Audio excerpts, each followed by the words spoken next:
Thumbs up. Mhm.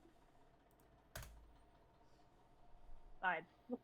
So, just for an overall understanding, for all of you who are aware of what the date is, cosmic scale wise, uh, Willow, bad news. You're gonna have to adjust to that one.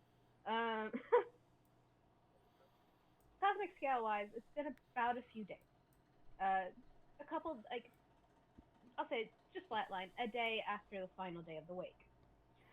And it's not great. Everyone is very tense for obvious reasons, but it is cooling off. And we pick up this session with Caliban back in the Ventera Manor. It's, Manor is just a humble way of phrasing it. It is more of a banker's mansion, if it makes sense to you, Zach. Right. It's massive, but they're humble about it. I think it's only called a manor because it's very particularly all one story. Oh, well then, like, you know what I mean? Yeah, I know what you mean. Right. Just like that, and just like it's a fun flavor thing, despite the map on the screen. Do you think he's on the first, second, or a very small third floor of the manor? Jokingly. His, Um, his bedroom, his specifically. yeah. I again, I always imagined the house to be one story, so he'd be on the bottom floor. Yeah. It also helps in case he needs to leave. Jokingly. Yes, it's explicitly because he will crawl out the window. Yeah, and that's not helpful in any other story, is it? Mhm. He doesn't want to use the ladder. Uh huh. So it's would you say it's right after midnight or just late at night right now? I would say it's probably midnight, or Cool. even later than that. So like witching hour type of feeling. Yeah. Not necessarily that late because it's not 1 to 2 like people think it is. Mhm. It's 3 to 4. That's the I, witching hour. I'm pretty sure for the person Caliban's about to call, the guy is fully nocturnal. Well, yeah, but that's like a wide margin. Uh huh. But either way, Oh, the sunset at 8. He probably I'll give him a few hours of buffer to be awake before I summon him, yeah. metaphorically and literally.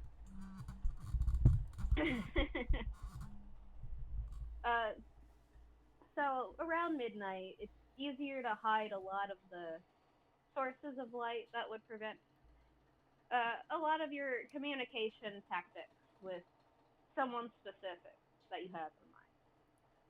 Some Right. of the normal candles get put out. The overarching magical light is turned off with a motion, and it's dark, but it's not pitch black. Do you want to make it darker or Absolutely. cool? I think I How described would it as there's sort of a tarp, like multiple tarp pieces that Caliban would carry around specifically for this, right, for privacy and for the darkness of just going over the windows and even the door, um, right, hitting and locking. I think there's even like if there's any seam underneath the door that is covered or like something's rolled and shoved under. right? This Like is perfectly probably sealing it off. yeah. Cool. Not only yeah, it's mostly for the light, but also he doesn't really want anyone being able to hear. This is Right. probably the most methodical Caliban gets about anything. Naturally. It takes you about 30 minutes. Though, question actually. I don't assume you start around midnight to cover everything up. Uh, no, I think probably knowing he wanted to do it that day, there were like a few things he did throughout the day, and then once more people were asleep, he started doing the very obvious things.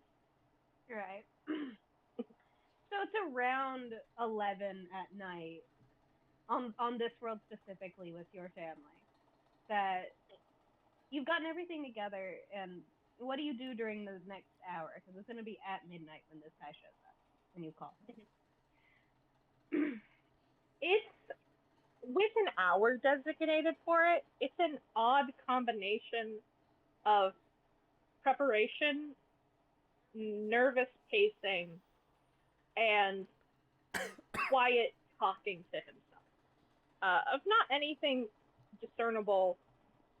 Sort of that thing you do where you think about how a conversation will go in your head before you have it. Uh-huh. Yeah. It's like preemptive planning, more or less. It's like there's a word for it, but I know what you're doing. It's half a bad thing if it goes too far, but I know what you're doing. So it's a bad thing when you're sitting there and you're planning an argument in your head. He's not. He's more so going, what if I upset him? What's going to happen if I upset him? How do I handle that? Hold on. Okay. You beautiful princess disorder, Caliban. Mhm. But you just sit there and you think and you ruminate and you plan. It's not so much a hear as it is a feel.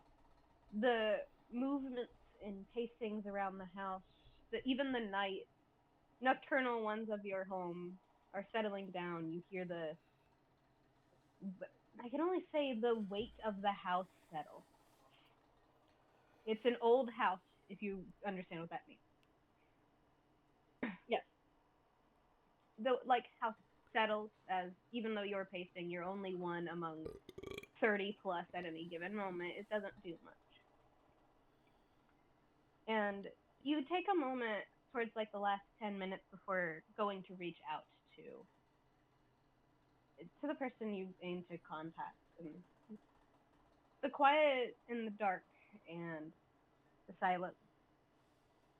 I assume it's comforting, if a little nerve-wracking, considering what you're going into. Because if anybody would understand the comfort and protection that the darkness offers, it would be you. Among other things, just like the light, the darkness can protect just the same with similar ferocity. And you sit and you wait and you continue to think on the finer details of if he asks certain things, you would know how to answer, or maybe you just accept that you don't have one for him, and etc. It gets around the time of zenith, moonrise, as I like to call it, midnight. Okay. And how do you call him? I will say, you know specifically, he already is aware that you are sitting in a pitch black room, so you already have his offhanded peripheral attention, more or less. Now, okay, I remember we discussed how this would go, but I don't think we ever talked about specifics in terms of how quote unquote summoning him goes. And secondary question, I do have a nickname listed for him, but I don't remember if I'm legally allowed to call him that. Can you send it to me? I can tell you yes or no. Yeah. It's just a shortened version of his actual name. I'm unsure. He has 3. Right? I for a minute.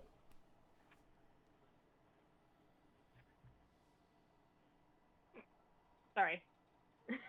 I know. It's funny. He wouldn't respond to that, not because it's from you, but because he wouldn't deem it as too important to show up immediately. Okay. So I think it's like the name you use with a friend or a close coworker, where it's like, hey, no rush, use his nickname for reassurance, you know? I guess that's the problem we're facing here is Caliban is not trying to make this seem like too big of a deal, and also is fully prepared to wait for several hours. I will say you do know a more official title you can call him with. That is not quite the most serious, but it's also not his actual name or nickname. Um, Yeah. you're gonna hate this. I had this before I knew anything about cultism. Yeah. You can call for the Lionsmith. I have a gun and it's aimed at you. Don't pay attention to the red dot on your forehead. Yeah, you can call for the Lionsmith. He'll answer. I will genuinely say, because Yeah. of how this works, I think Right. there is the darkness, and then Caliban sitting in that darkness, wondering how to verbally reach out for a solid 15 minutes, which is very obvious to the man in question. Yeah. I'm gonna say something, and everybody's going to know who you're referring to. Yeah.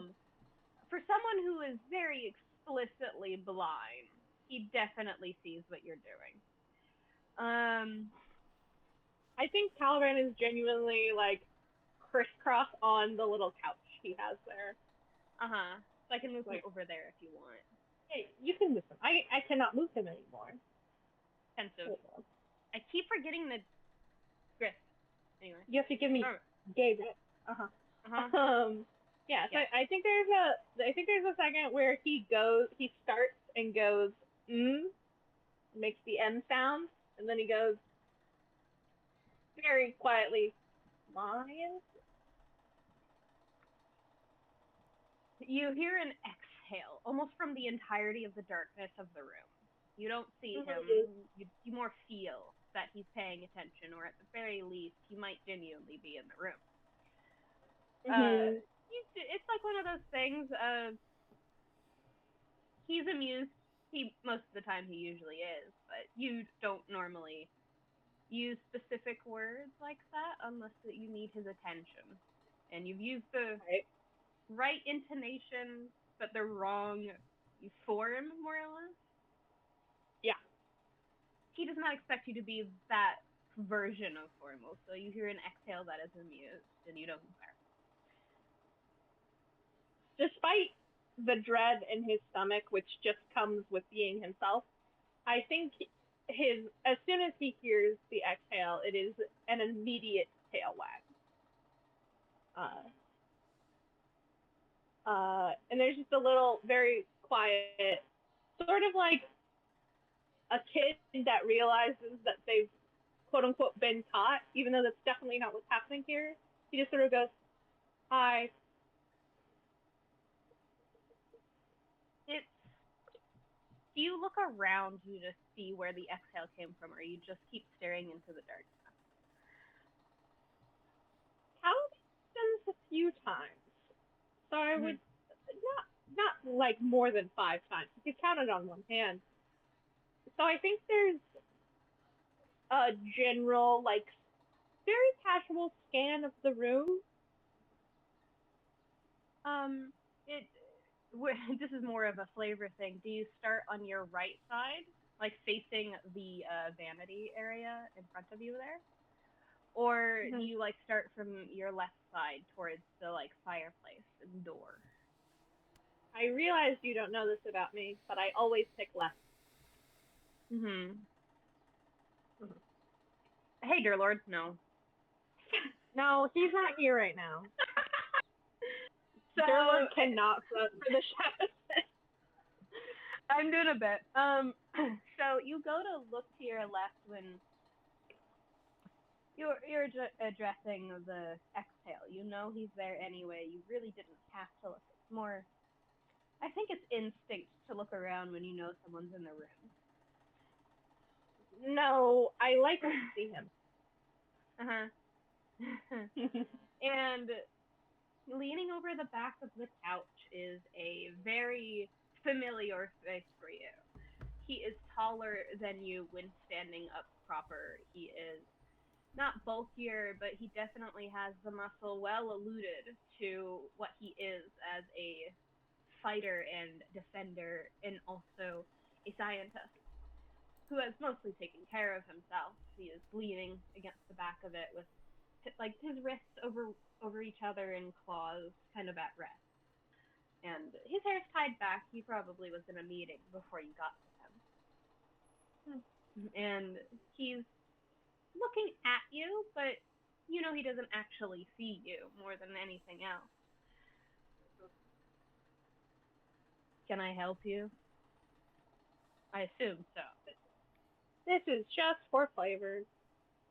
One thing he can discern and one thing he cannot. There's an immediate big cat wide pupils and then a very small furring. He doesn't acknowledge it. He never does. He never does. I know that.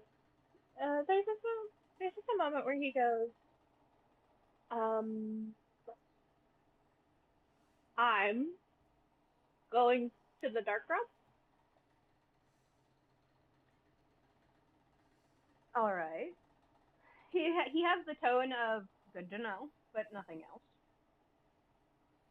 I wanted to ask for a few things pertaining to that. And maybe I figured if there was anything I really need to know, you might know.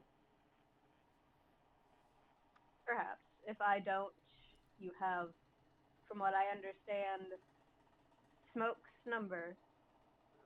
And he says the name, the alias with like venom. Right. Yeah, there's an immediate little just like not gonna talk about that any more than he has to.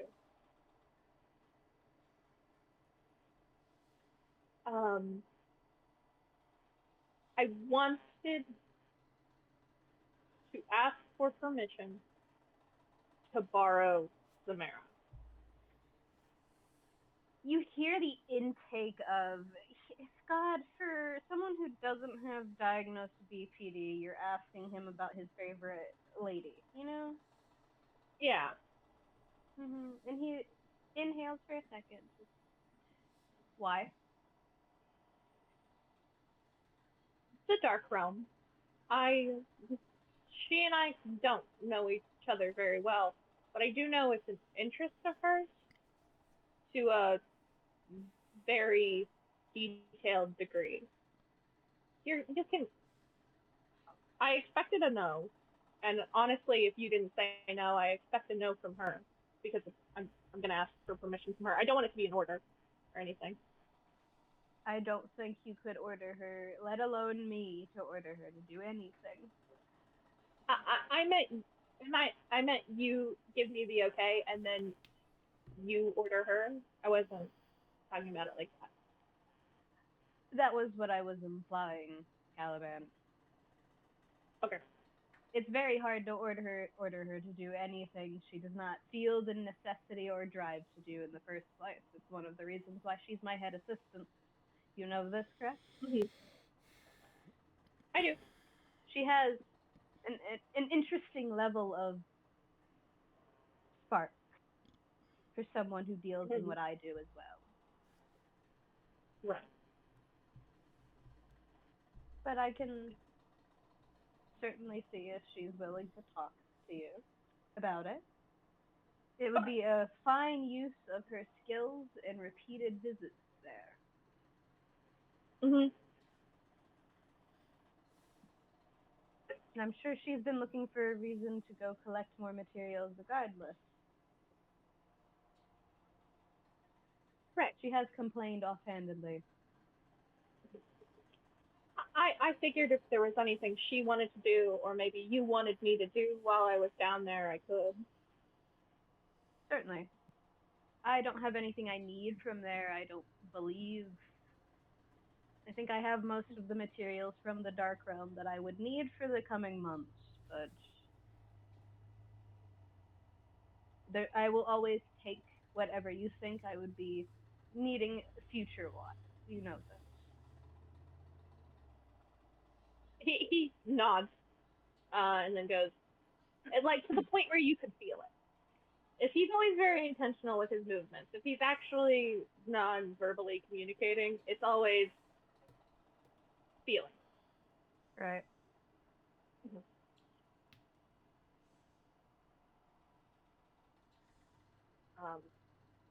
There were a few things I was worried about slash wanted to see if you would have or let me know where I could get stuff. Right. Do you want one at a time or all at once?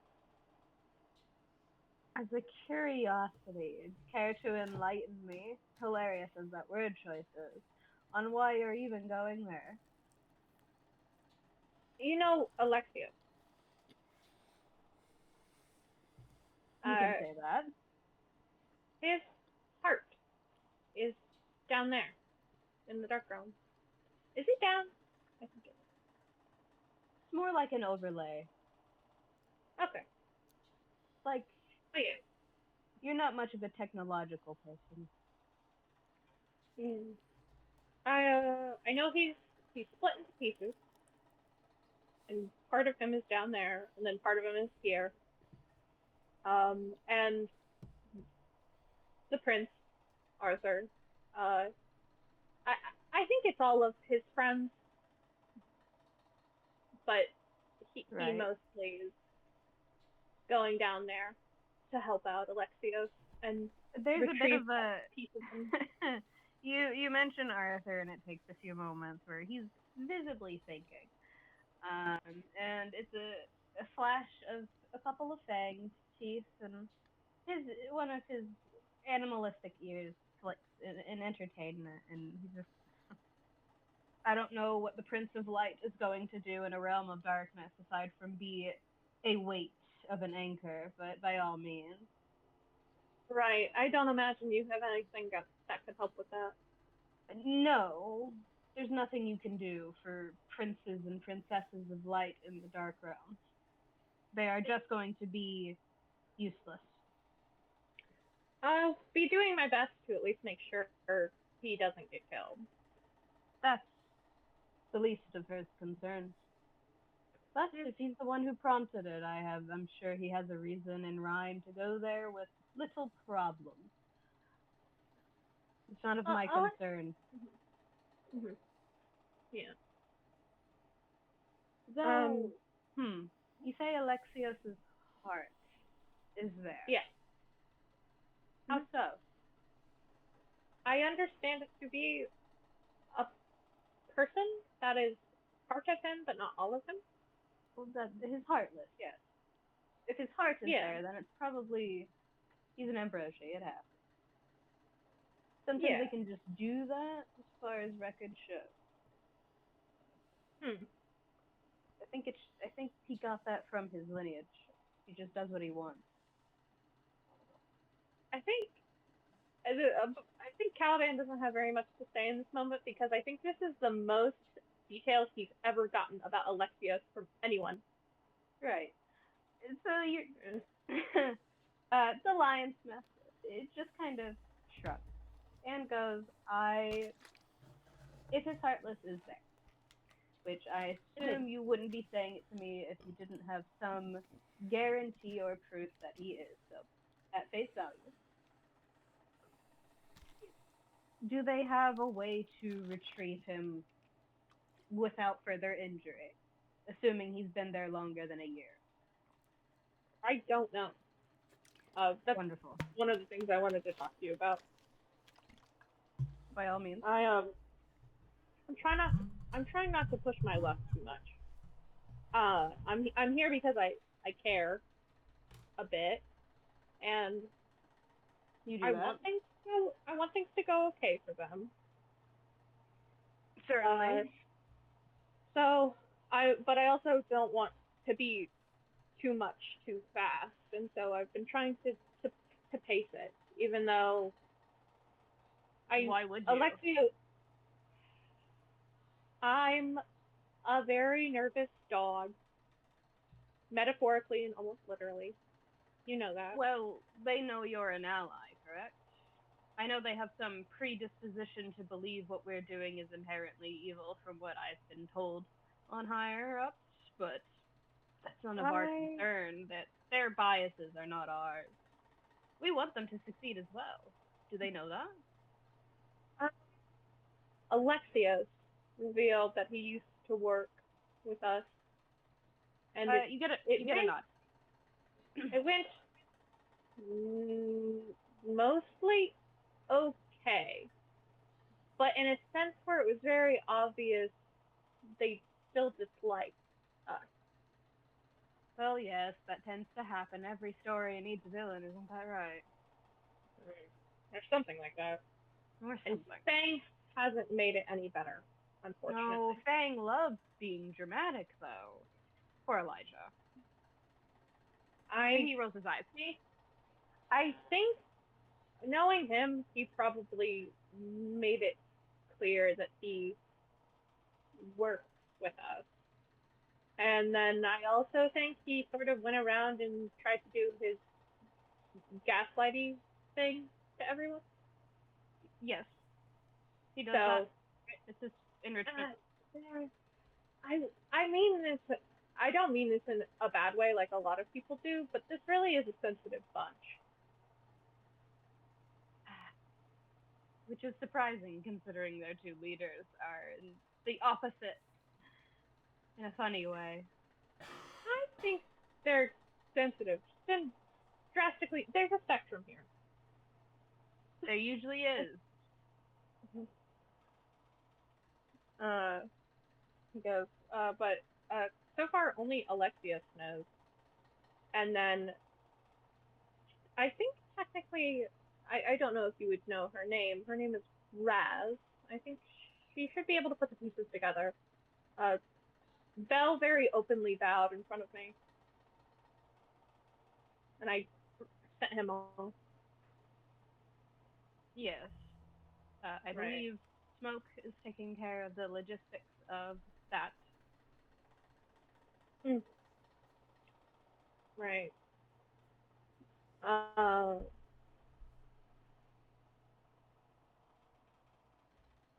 he thinks for a second. He sort of goes.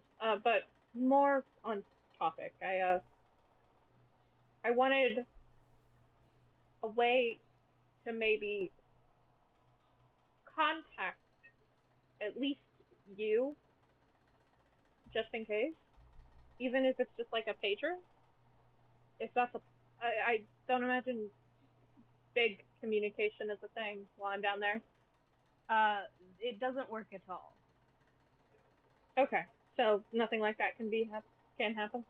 I would have to be right next to the gates, even on my power of level. Okay, I think so currently, that's out of all of us here, the only person who would be able to, one way, get a connection to you would be her. And he says nothing else. okay. Which they are He busy. takes his right. I saw I think I saw the interview. Right? He nods. Do they have like uh, do you know if they have like a wish list or baby registry or something? I don't believe they thought that far ahead. Okay, Ariadne has been asking the same question. I'll email her. We'll figure that out. He makes a gesture of by all means. He meaning he doesn't know either. You want me to get something in your name? If you feel the need. I'm not really that busy. Or in that Okay. way. Uh, In any case, did you need something for the Dark Realm aside from the Mera? yeah, that was my next question. Just like uh, one of the people on in the group has like some gear, protection gear specifically. Right. I and I was told that she didn't have any extras or anything. So I also do intend to bring Fang, even though that's a bad idea. Uh, so I figured my what does he say? Just under his breath, he just says for several reasons.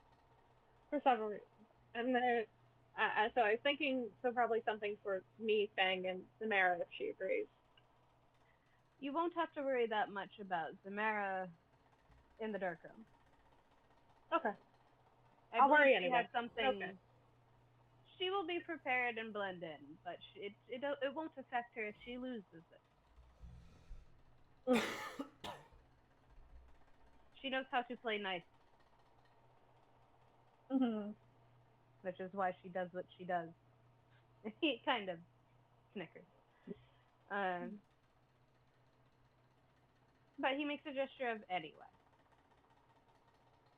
Do you, I'm not sure you would know. Do you? He seems to like figure out what he needs to say for a few seconds, and openly asks, "Do you know of any reason why they would be separated?" Alexia. As far as I knew, he just became a nobody one day. I don't know yet, but if I find out, I'd tell you more as long as it's not too personal.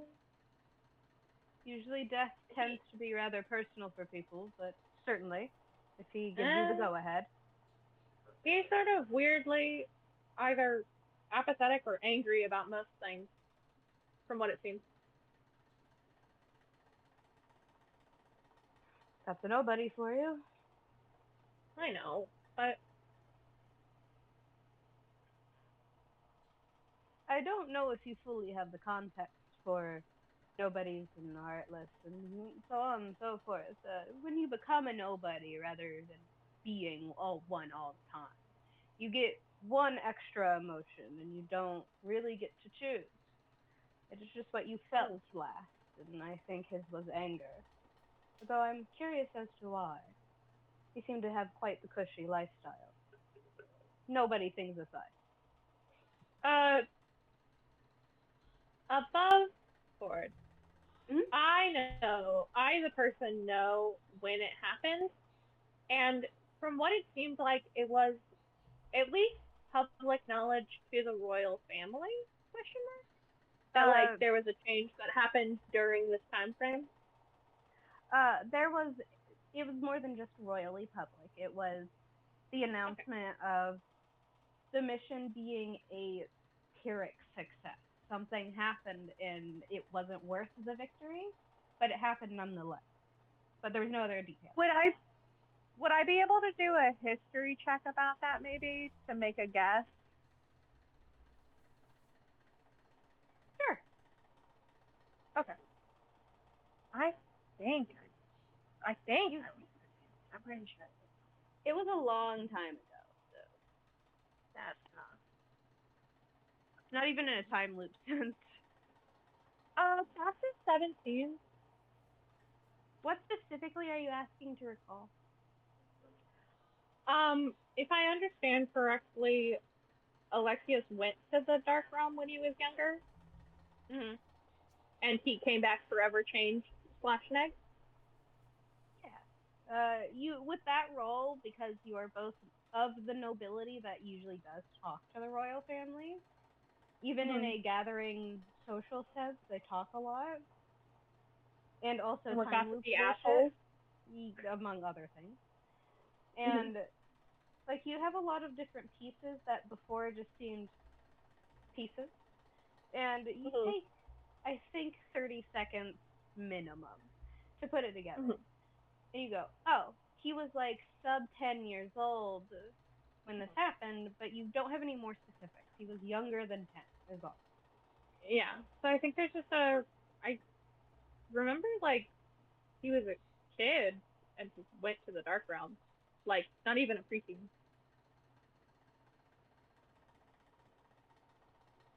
So You maybe that.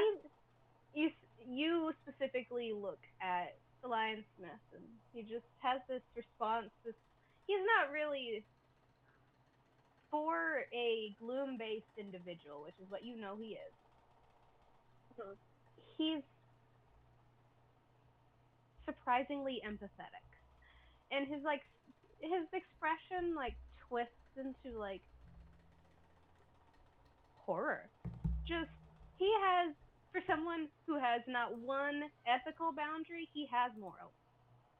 So you tell him it was like sub-preteen years, and his like expression twists into what you can only show as horror and rage. Yeah, I think it's hurt. He's like, he does the hands out gesture of, I'm an adult, I need to calm down. Yeah, I think like if it seems okay, I think there's just like a little hand on his arm at that. He does like, it's not a verbal acknowledgement, but he does like the gesture of, I'm alright, which is not negative, just nope. Yeah, he pulls back away. It's just okay. And he pushes off of the back of the couch, and for a second you swear you see the claws drag across the fabric, but it's more of a, he's leaving an accidental ink trail, more or less. It's what he does all the time. He can't really control that shit. Right. I was gonna ask how goofy he seems today. He's relatively stable. It's just that everything he touches for a second kind of trails. If I remember correctly, just for narration's sake, this is like a that one scene in Howl's Moving Castle kind of goofy. A little bit, yeah. Yeah. It disappears after a time, kind of. Because it's still him, but he pulls back and steps away a little bit and runs a hand through his hair, which at first is pure white and bleeds into the blackness of whatever he's wearing and the thing he embodies as a gloom. And it's like, you see it's the hair strands, and then it bleeds into his being. And he's more of a hand gesture kind of person. He doesn't talk with his hand, but when he's thinking, it's the thing Yufi does, where it's just like grasping at literally nothing, you know? It's the hand motions of literally trying to reach out to your thoughts. And he pauses, his back is to you for a second, and he turns around again. It says nobody is here, and you're getting his heartless. Where's his soulless? Listen, I'm fucking autistic. I'm pretty sure he said last session, right? Or no, my one-on-one. I'm pretty sure he said in my one-on-one, right? He stated that the other one is in Quadratum, but he doesn't know how anybody's going to get there. Caliban just finally goes, Quadratum. It's the first time you hear a genuine baffled stutter out of him. Just, huh? He doesn't say it exactly like that, but that's the energy. Yeah. And he just stares at you.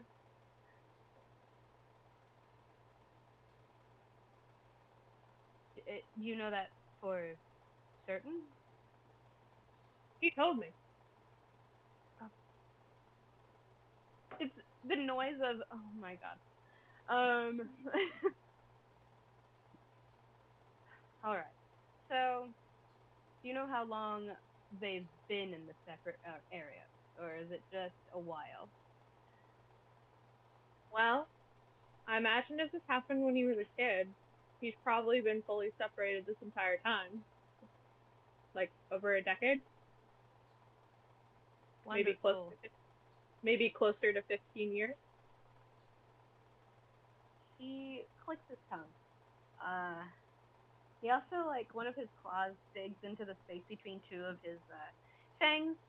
Like, and just, it's a weird nervous tick he has going on. Like, he's preparing for a hunt of some kind. And he thinks. His expression is dangerously unreadable. He is just staring out into the rest of the darkness of the room. Can I insight?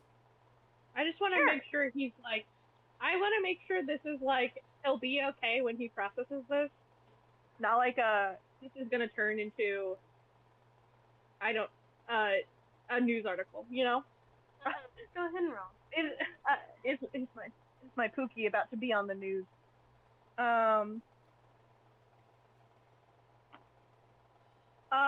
That's a 30. All right, Caliban. It was already a low roll, so I'll just give you something extra. Okay. In a very simple way of saying it, it looks like he's going through his mind power. He's trying. As one does. He's putting together some things that he knows that you don't, with the new information you knew that he didn't, and it's neutral, positive in the loosest sense. He's genuinely trying to figure out how to assist in a way that wouldn't feel overt or controlling, which is a weird thing for you to acknowledge. I also know for a fact it's very hard for him to do something in a way that is not controlling. Yeah. It might give context. It might give context for Caliban on what the type of work relationship was between all of them and Alexia before. Honestly, because of how Caliban feels about Alexia, despite barely knowing the guy, he imagines that things were generally positive. I think especially from the way Alexia's referred to the quote-unquote cult. Right. And you... He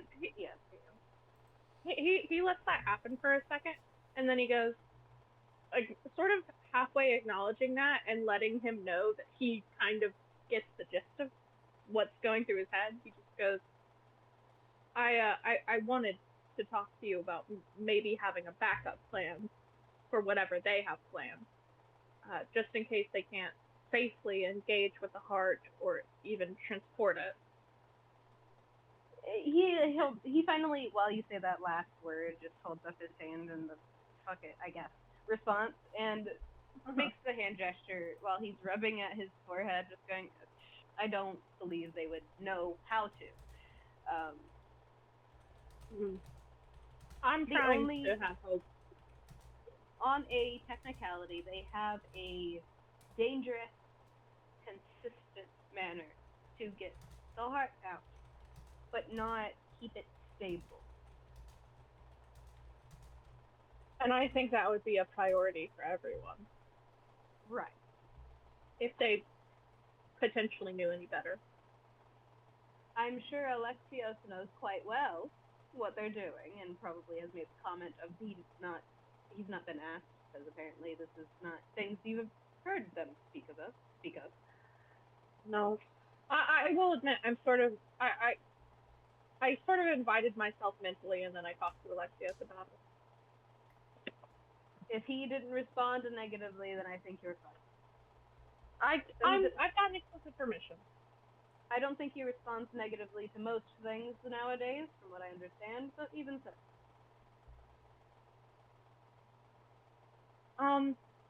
Yeah. So, maybe, as part of the backup plan, I could see if Alexios wants to talk to you, and maybe we work something out. There's not much time before we go, but I figured... How long? I think, correct, Mera, correct me if I'm wrong, but it's like a week and a half, right? Minimum week and a half. You can take longer to ensure success, but mostly a week and a half. So he just sort of goes, I think a week and a half at the earliest. He nods. There, I will say, knowing the Prince of Light over there, obsessed with Alexios, he's likely going to do the dangerous thing out of desperation after all this time. So I'd be careful. Right. The dangerous thing is storing the heart inside himself. It's not a bad thing, it's just it'll hurt like hell. There's usually a thing that happens when you store two fully formed hearts inside the same body. I don't think he's aware of that. I don't know how much you care. Considering what I have heard of his accolades, I think he's very adamant on figuring it out. Yeah. Which, kudos to him. That's how I got here. And he grins. Hopefully he also doesn't blind himself in the process. I think there's a very quiet, almost laugh. He also does the, like, expression of he's being a jackass to Arthur. But it's not inherently rude or callous. It's just this motherfucker. Like, he genuinely doesn't seem hostile. It's just he hasn't thought this fucking thing through. So yeah, It's the scientist to the God, it's the scientist to the newbie. Senior officer type shit. Yeah, I think it's just a bit, and just like, so, would you help with that? I can. There's a very simple thing I can hand you. You would have to coerce whatever this version of Alexius assault to use it. He would have to touch it himself, whatever form he is in. He's a heartless. He thinks, kind of mumbling to himself, to a point where you don't hear it. There's something temporary and a little unsteady. You would need a major power source to steady it constantly. But it's viable, more so than another living body. I don't use it anymore. We already fixed the thing we were using it for.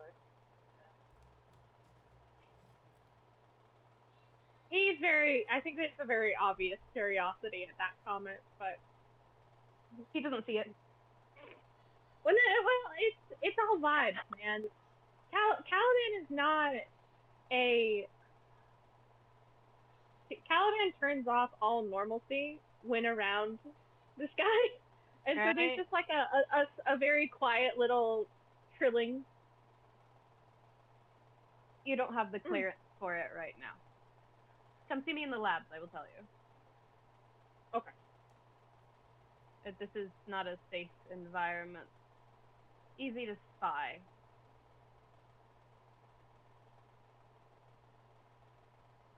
And I do not have the energy after a day like this. Which it gives you the incentive of he's been awake longer than he wants to be.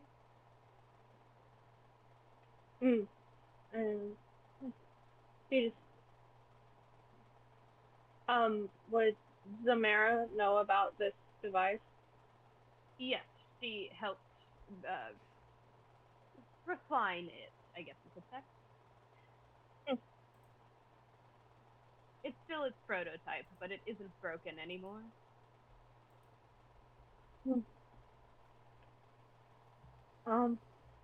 Yeah, okay.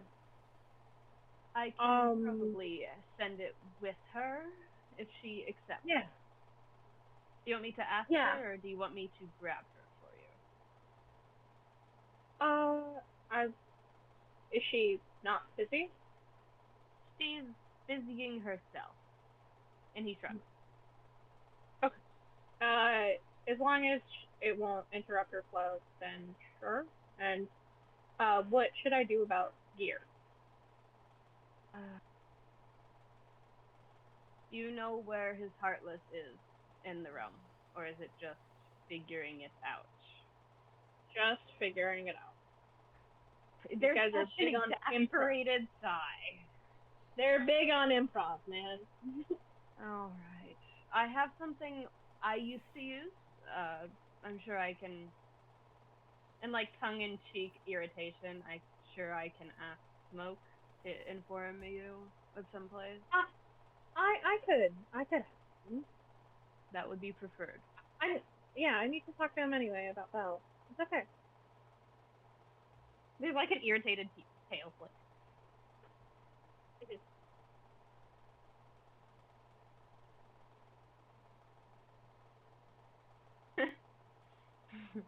Release your son. Yeah, I know. He started trying to fight the door. He's such a good boy. He's really good at this. He's such a defender, surely. Yeah. So there's yeah. Um, there still has not been. This is not me saying in character. There still has not been a clear answer on the gear. Caliban's on his. So please, I will. You do see on his face is the look of consideration about something. I can get some things fixed on my end because you are of a similar size to me. It wouldn't be that difficult. I just don't have. And he waves a hand in front of his face. I don't have the capacity to do it myself anymore. I could probably just ask Mera to do it. She's a seamstress, or used to be. A woman of many talents, as I'm learning. She's good at that. You want Elijah to go with you? Yeah. He's probably not. He's probably more of fighting of against not going, but He and I talked about it. If I asked him, he'd go. very well. I'm genuinely a little worried about someone dying, so I'd appreciate people who I know I work well with and are strong. You know? I'm well aware. And you get the tone of he's dealt with the lab for too long and he's in hell. He has the people are stupid tone right now. You need like a little vacation or something? Like what's going on? No. Okay. It's just one of the subjects is being a hassle. Do I know? Is this in character? Yeah. He thinks for a second and goes, "You've probably heard her code name, but nothing more." I think at her he knows well enough. He doesn't keep track of many people except the glaringly potentially important ones. Right.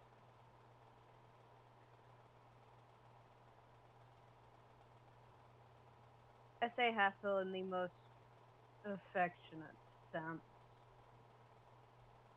She's a girl. What can you do?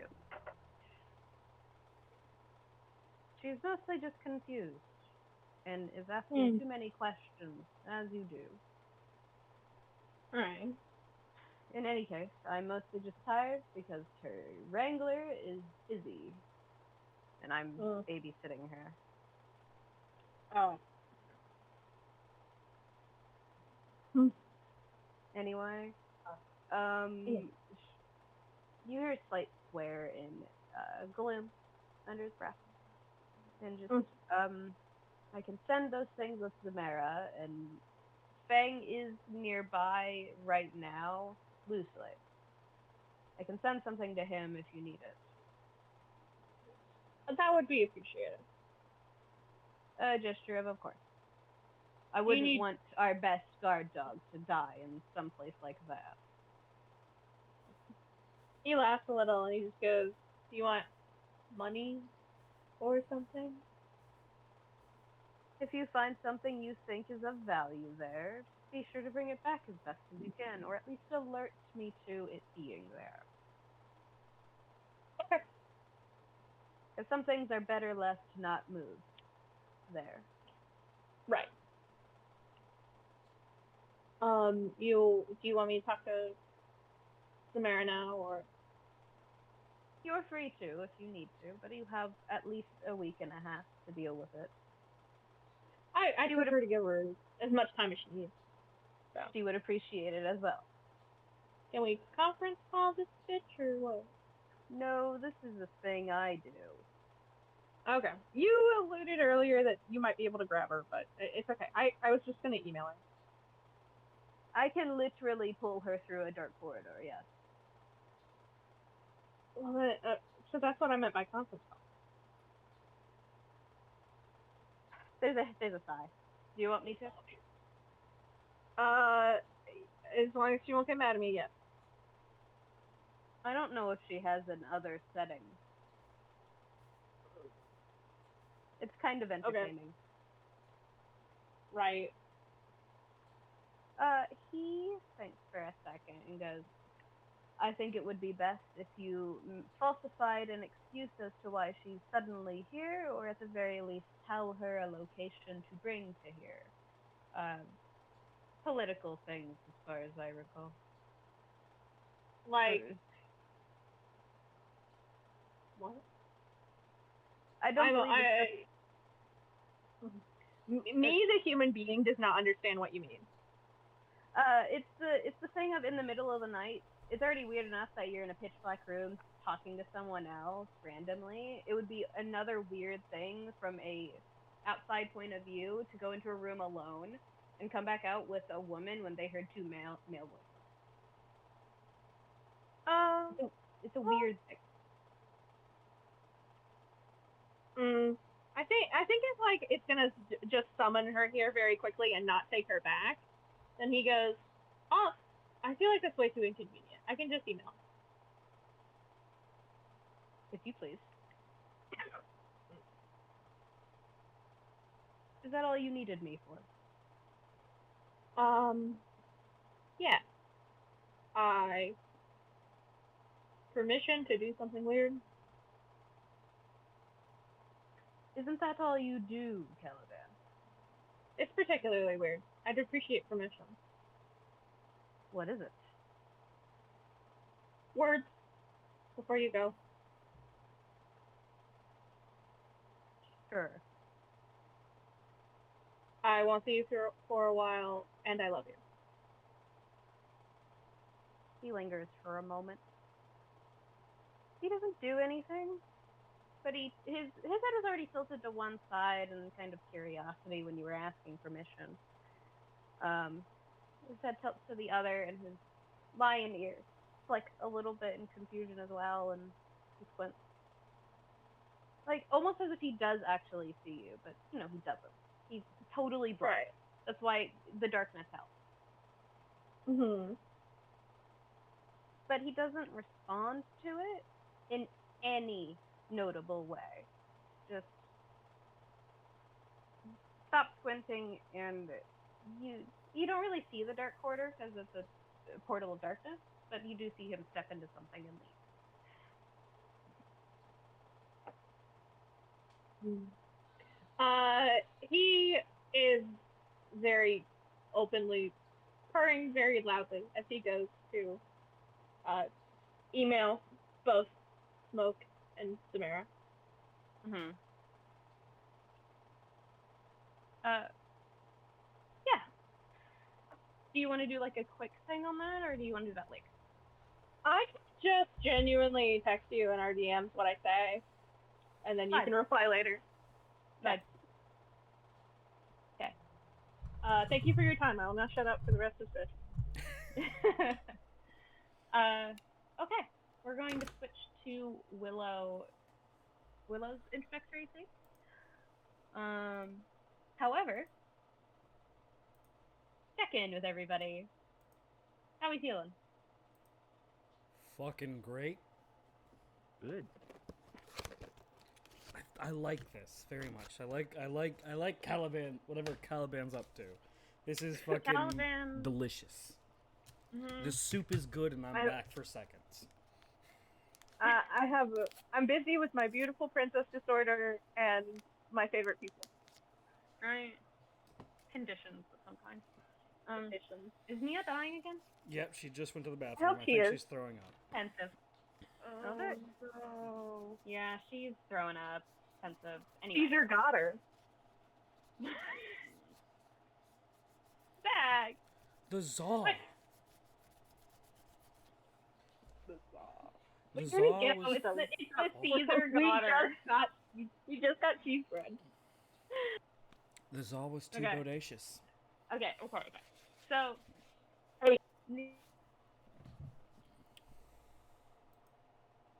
Hello? Yeah? Oh, yeah. Okay. Zahn said something and my audio went and vanished. So. Oh, I said huh? yes. Okay. Okay. So, Yufi's gonna kill me real quick.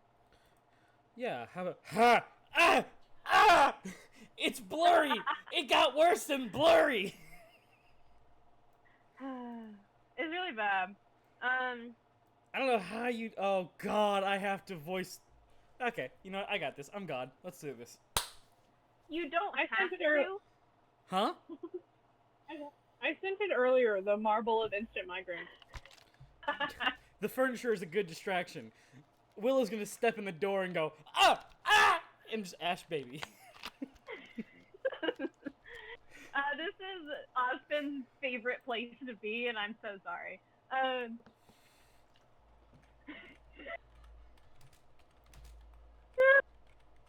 She's crying. We're Uh, the fact that Okay, me and Zach okay. both sent one.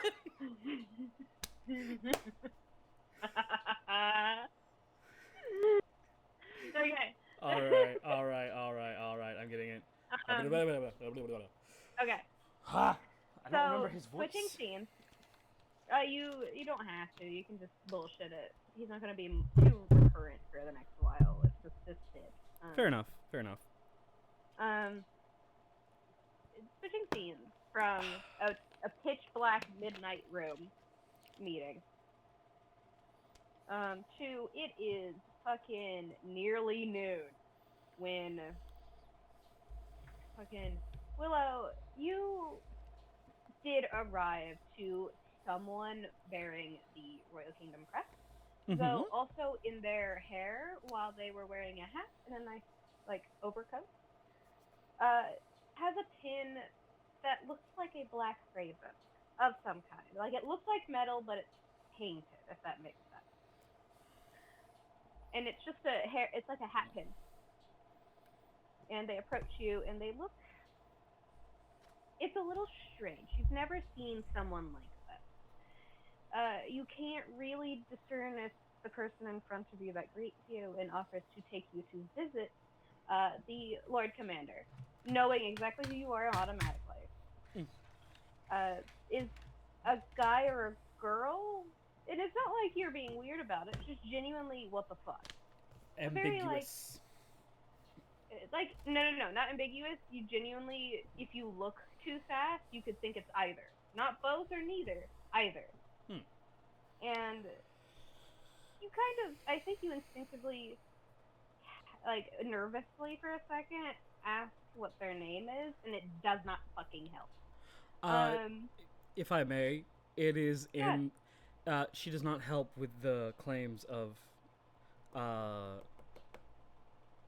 how she is, as she openly does the inquiry to them for every question she has, as she will ask their name, but depending on how the response is given, it may open a floodgate.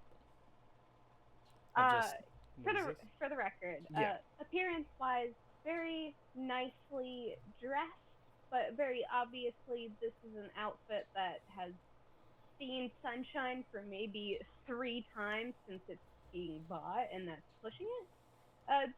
Long, fluffy bunny ears outside of the hat and the pin, and nice clothes, and they only introduce themselves as Julie. And Julie. they kind of go, it doesn't matter what you refer to me as. I'm just... Do you want to, Zach? Yes, may I? You are allowed. Yeah, I think there's a little, How nervous does Willow look? She's not too terribly nervous, but she is, she's doing the Yufi thing of tapping nothing, just moving the finger up and down. There's a little facial expression you can't quite place, but it's almost like an affectionate smugness and just like a handshake offer. Politely returns it, gives handshake. little nod, and I think goes back to basically standing at attention, like arms behind their back.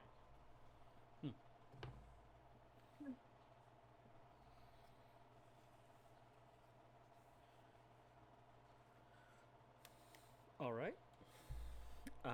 Willow sort of nods to that, continues either following or patiently waiting. Are they outside of the door by chance, or are they? You are approaching. It is more of a casual. I think there's a warning from Julie that the boss is a little busy, but not in a bad way. Just sudden meeting kind of attitude. And it, from the sounds of it, it sounds like it would be done before you get there. And Julie informs you when you're at the hallway to just get down and be on your right. It's one of the most decorated doors, so you can't miss it. More of a, it seems less of a respectful thing and more of a teasing towards a coworker, is all you can assume. And they like walk off. They say they have to go somewhere. There's a person they need to talk to about something important, but they walk off, and you head down the hallway, and it's quiet. Your shoes tap, or like, it's quiet enough that if you lost focus for a second, you would be able to hear your own heartbeat softly. That's how quiet it is. Mm-hmm. And it's a calm day. It seems not much is happening, though you walk past a particularly active training zone and some passing nobles and ladies and such like that. But overall, for something that is a royal kingdom, it's chill, which is a little odd as far as you could tell from the warnings you got from the trio. Usually different on the outside from what you could gather from Crow. And you kind of approach a door, and it's a double-doored entrance, and there's not really a padlock over it or like a heavy wooden thing you have to lift up. You don't even see a fucking handle, is the thing. And you're not sure if it's a push or a pull or anything, but you see it and you go to walk up to it. Because, well, it's the most decorated door. It's where you were told to go. You hear muffled talking. Two voices you don't recognize. One very obviously older and one very obviously younger. They don't seem particularly professional at the moment, but they are chatting. Do you think Willow would pause to see what they're talking about, or just pause because, well, that's where I need to go and there's someone else in there? Pause because it's rude to interrupt conversations that are already in progress. And the small bit of Crow teaching just happens to be, well, if she's close enough to hear, it's not her fault. But we'll listen if she can discern anything with, nope, that one, with a 17 in passive perception and insight, and 23 in passive invest. Passive investigation gives you really nothing. Mm-hmm. The 17 and the other two, however, very obvious they find no reason to muffle their voice, but you assume it's the make and model of the room itself that's muffling it rather than them talking any quieter, but you're right next to the door when you start to hear the most of it. Yep. And from what you can gather, it sounds like the end of a conversation in quotation marks. And I can only say it like this: they're having a goddamn Midwestern goodbye moment. I don't know what that means, dog. You? Oh. You the player? Yeah. Me, the player, doesn't know what that means. I don't think... Describe what it is, and I'll decipher if Willow does or not. Yes, Zahn, please. I only know it as it takes 10,000 goddamn years to leave the house. Okay, so a Midwestern goodbye. So you say goodbye about 20 minutes before you actually walk out the door, and then everything else is you basically recounting what they spoke about, and also being like, oh my god, I love you so bad sometimes. Oh, the like mom we gotta head out talks. Yes. Yes. Yes. Okay, Yes. okay, yeah, no, she fully does. Yeah. She fully knows what's Yeah. happening, and she's just. She is I- kind of. She finds a good spot near the door to stand, essentially. She'll give it about maybe 5 minutes of their talk. If it hasn't ended by then, she'll knock on the door politely. But she's standing there, being a proper diplomatic emissary of, oh, there's another person in there. I wait. I don't want to be rude. She hears the younger voice, so I don't need a lecture from you. Okay? This isn't the time nor the place nor the meeting to get onto my case about that. And when would it be the time? Any time after the meeting I have, and and it's like this pause of someone looking at a clock or some kind. It goes 5 minutes ago. You're lucky this is a person who has not encountered this sort of society before. That I am, but I still gonna ask you. Are you sure about everything? About what? I don't want to lecture you. I'm keeping my word on that one. You asked me not to, so I'm gonna keep my word on that one. I'm not gonna lecture you. You're not gonna scare whoever you're meeting with?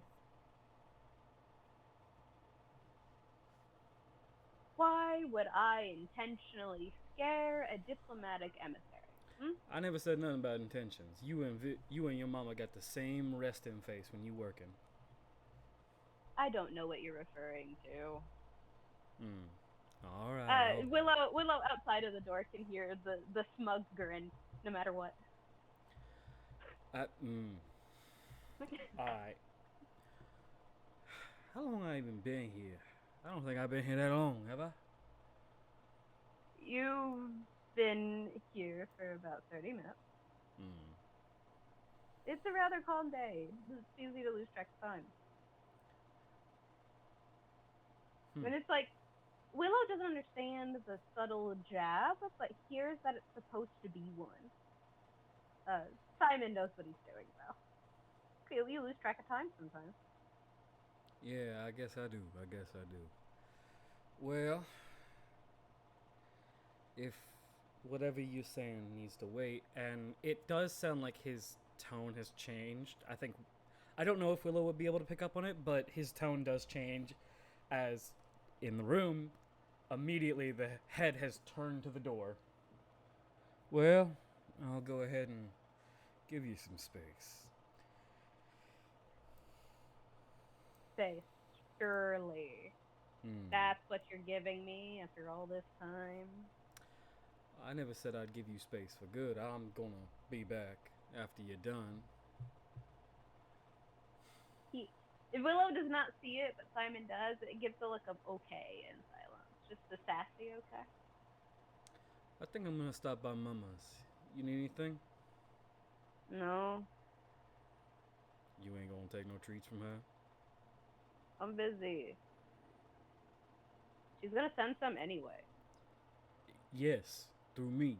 So I'm asking you what you want, 'cause she gonna ask me. No, I don't need anything. Can you please convince her not to send me anything? Only Lex sees the look of a Cajun man raised by a single mother. Huh? No, he said it. He said it, and like Simon here, like he's the response of. I know what I said. Hold on, give me a second. You got it. Unfortunately, well aware. She gonna know you said that. I know. I'm gonna get to her house, and she gonna say he said that. Why you got in the last bit of their joking tone, he just goes, "Why you gotta put me in danger?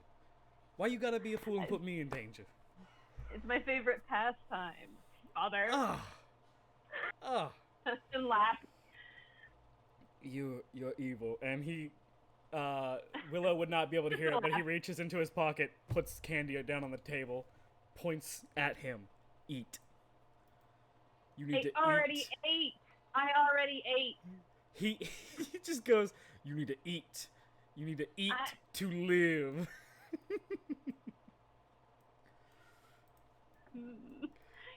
It's not like the sight of having your head in your hands, but God, Willow's heard that tone from Ironwood. Just harassment. Kill yourself, like. I'll be back. I'll be back for noon. It's already noon. You lost track of time. No, I meant Cajun noon. What does that mean? It's whenever I say noon is noon. Leave. It's when it is noon when I say it's noon. In fact, it could be noon right now. Whoa. And then he kind of opens the door opposite of where Willow is standing. Mm-hmm. And Willow stares at this giant man, and he's just flashbacks to Pola. Oh. As he walks off. Simon walks off, and it's a little funny. I think Willow does try to get a read on him, and outside of the things she heard, even muffled, he's impossible to fucking read. All she would be able to detect is that this was the alleged parental unit that was referred to his father, and got the response from, and it's funny. It doesn't matter what Willow tries.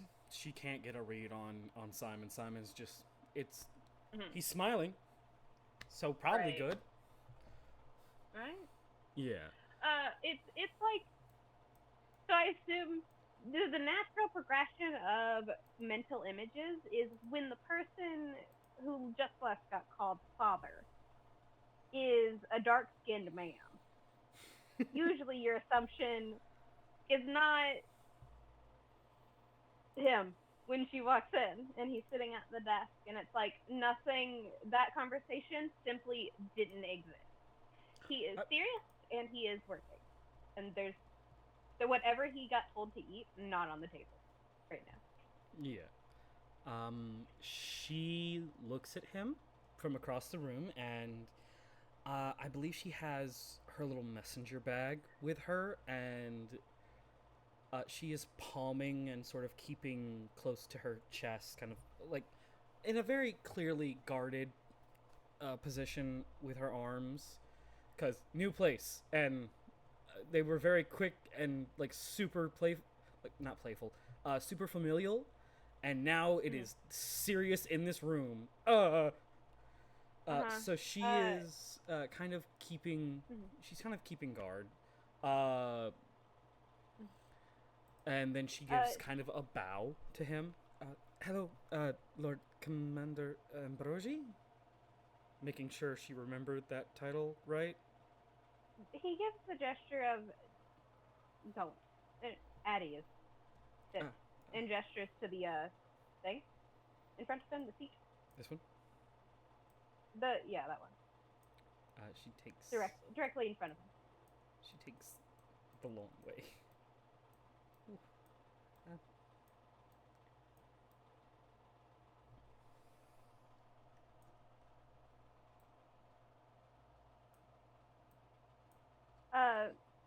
I will say, with a 23 passive investigation, you kind of don't notice it at first.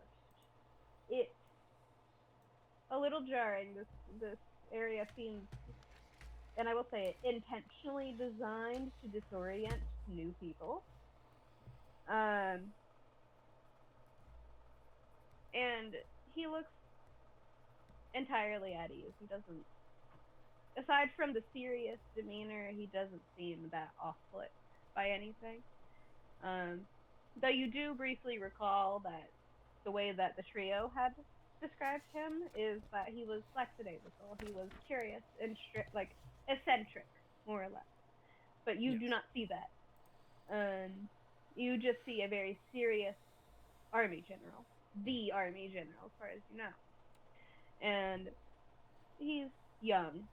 He couldn't be more than 5 years older than you, and he is the head of the army.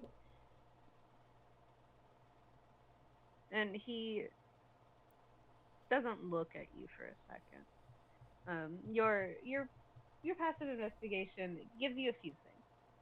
First off, there is a tea set next to you. That looks like one of the cups is missing, and you glance around for a second, and off to his right hand side, near a monitor with an off screen, not necessarily a broken screen. There's a half filled teacup, an odd, pristine, jade looking thing. And next to you, there's just an empty space where you think it would rest. And then it looks like there's one other that's missing, and you don't see it in the room. You assume his father has it. And there's everything else is explicitly, you know what he's touched, for lack of a better response. Yeah. Everything that the head of the army has put a hand on today is pristine and organized and in an area where he'd be able to reach it quickly, if not instantly, if necessary. However, out of the corner of your eye, you spot something a little strange for someone who doesn't look like he goes to that sort of thing, and it's a very, very damaged workshop bench that doesn't seem like it fits here. And there's not even like an area to sit, and you're not sure if it's a centerpiece or what. So it kind of catches your attention and gets you off guard for a second, and he's also not talking yet, so it's a little easier to bear. She's going to wait a good bit before she kind of finally speaks up, looking away from the work table. Mm-hmm. And she just quietly goes, inquiry. You... Statement? You said inquiry. Statement? Yes. I apologies. I am... my normal sentences and questions sound very similar to the people I am close with, so I start with the clarifier. So I am inquiring if that's all right. What would you prefer to be called? You seem to react when I addressed you by your proper title. He goes to answer, and with your insight, it seems like he's trying to find the best way to say an obvious answer. And he closes his eyes for a second and makes a hand gesture of, well, it's mostly that most of the people who walk in here freely have higher status than me, including the man you just saw. That is head of the Crown's Guard, Simon Allegan. And he's... She quickly, the minute he says his name, Simon's name, she kind of pulls back the notepad and no idea where she got the quill, but she's scribbled. He waits for her to take a note, because he gets it. She's new. And he waits for confirmation. Simon... How do you spell the last name? Aligan.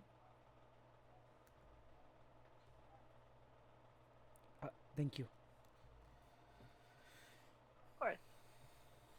He's also... And Alexia smiles a little bit. He's also the most annoying man alive. And he grins. She takes a moment, and it is a sort of moment where she kind of relaxes. Yes, Pola is the same. So He nods, apologies. and he gets into a serious thing. That he is probably of the highest rank who will visit me. There are others. Everyone addresses me mostly by my full first name, or a shortened version of it. Zeus? You see the most explicit form of confusion in just like the furrowed brows and like the tense in his jaw of like, what? But he doesn't say that. You Like, where... the well, you said they were... different shortening. There's no reason to guess. I request you don't use it. She doesn't say it out loud, but for a minute she just goes, "Ali?" in like inwardly. But like she kind of scrunches her nose and goes, "No." Unless you're close to me or in some capacity considered a friend, I would prefer if you have to get my attention without my title. Alexios is fine. Of course. Inquiry. Statement. He's teasing you now. She nods. He will never get to the level that Crow was. Oh yeah, because he's not Crow. Yeah. Like, fuck you. She just nods and goes, Is it not, from the way you mention it, it is implied that your shortened name is said in public areas? Yes. Scrunch of, that's informal? Shakes her head. He holds up a hand because he can see it. There are some people who are very much allowed and in fact encouraged to use my shortened nickname in public settings. One of which is one of the crown princes of the kingdom. She scribbles down. She's quickly scribbling down all of this, sort of almost personal note-ish, and nods. You will probably see him around me. I am his bodyguard. Yes. Something I'm sure Professor Osmond informed you of before coming here. Yes. He informed me of your name and rank, and above board. Did he also, because I don't... Let me check my notes, actually.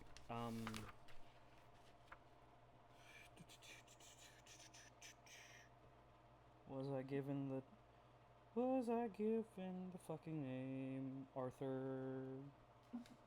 I think at the very minimum you would have been given the full fucking His Highness, etc. So probably. Yeah. God, this thing is not like fucking turning pages. Yeah, she was told Arthur's name. So she will quickly mutter, yes, Prince Arthur. He holds up a hand to stop her. She's big ol' eyes. Yes? Respectfully, if you are insisting on being a diplomatic emissary and just that, His Highness, Prince Pendraco. Do not refer to him with his actual name. Only those who are close to him can do so. Or family. I understand. I apologize. I was unaware. He makes the gesture of, don't worry, at least it's me and not it's someone else kind of response. Yes.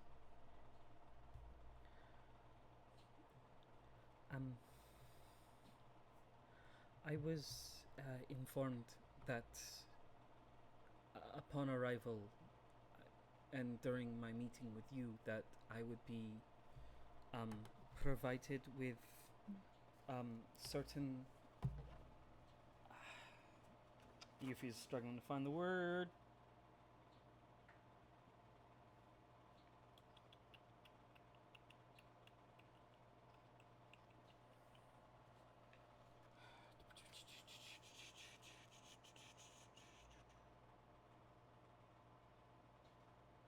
You got this, man. That I am to meet up with His and Her Majesty, or simply His Majesty, Prince Pendraco. His Highness. His Highness. Apologies. It is new. Royalty is not as present from where I am from.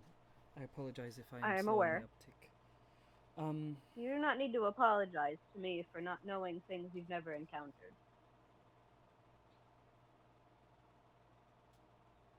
I am, among other things, not a douchebag, for lack of a better term. Yes. Mr. Crow spoke highly of you. All of them had some form of acknowledgement towards you. He visibly thinks for a second, but you don't really overtly see any other response. He's very guarded.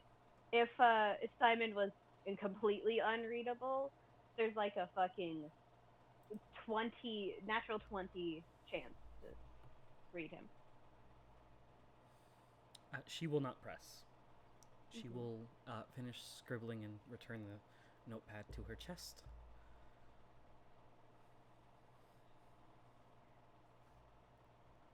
Do you have the... He, like, looks over at the monitor, reaches over and taps it, and it turns on, and he looks at something. You do not recognize any of these fucking languages. They're all in, like... You notice that they're all different, recognize none of them, and he looks at them as if he's reading all of them at the same time. And trails the back of his pinky nail, he gets something and stops. And, you were sent with a letter of some kind. Yes. Above board, it was Ozpin, right? Yes. Ozpin put it in a, like, scroll container for protection. She reaches into her bag, pulls out a, more or less, a small box, opens the box, and pulls out the scroll container, and sort of moves gently, puts it on the edge of the table, and returns to her seat. He reaches out and picks it up and undoes it silently. While he does so and is reading over it, he talks again. Is there any other, selfish is not the word, personal intent beyond being an emissary? For me? Yes. You are far too young from a world like that to not have some sort of curiosity. I have met your teachers. Magic. I am curious and very interested in magic. If I am capable of... Professor Ozpin picked up on... recruited me for this occasion as a reach out to... He holds up his hand. Yes. Take a moment, breathe. I'm not gonna bite you. I don't imagine you would. You do not have a very big mouth. That gets him to snort. He was trying very hard not to break character. From a nerve, she like it's like a PNG style change. She goes from nervous to smile back to nervous. She continues with a bit more confidence now. I am interested in the magic of study of magic. I found a I found something on my world. She takes a moment to realize, oh my god, I just said my world. This is a thing. Huh. And then listens to his advice again and... Silly question. Yes. Is Willow, like, looking down at her notes in her notepad right now? She is doing what Yufi does, which is look down, look up, look down, look up, left. Because this area over here has really gotten her attention, but she's fighting everything not to, like, take a moment to actually roll investigation to check it out. But I will say, in between one of those look down, look up, look down, look up, left, at some fucking point, he started eating some candy. You don't know where he got it.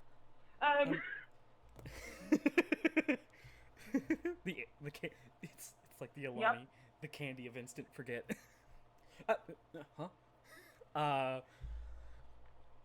She continues after taking a breath, and I discovered a He's eating Werther's. Bad news. No, the hell he's not. Simon don't carry Werther's. Don't you dare put that curse on me. I did not say Simon gave it to him. You think this man doesn't have a sweet drawer? Evil. With his sweet tooth? Fuck you. Fair. But she does also, sort brief of... thing. Yes.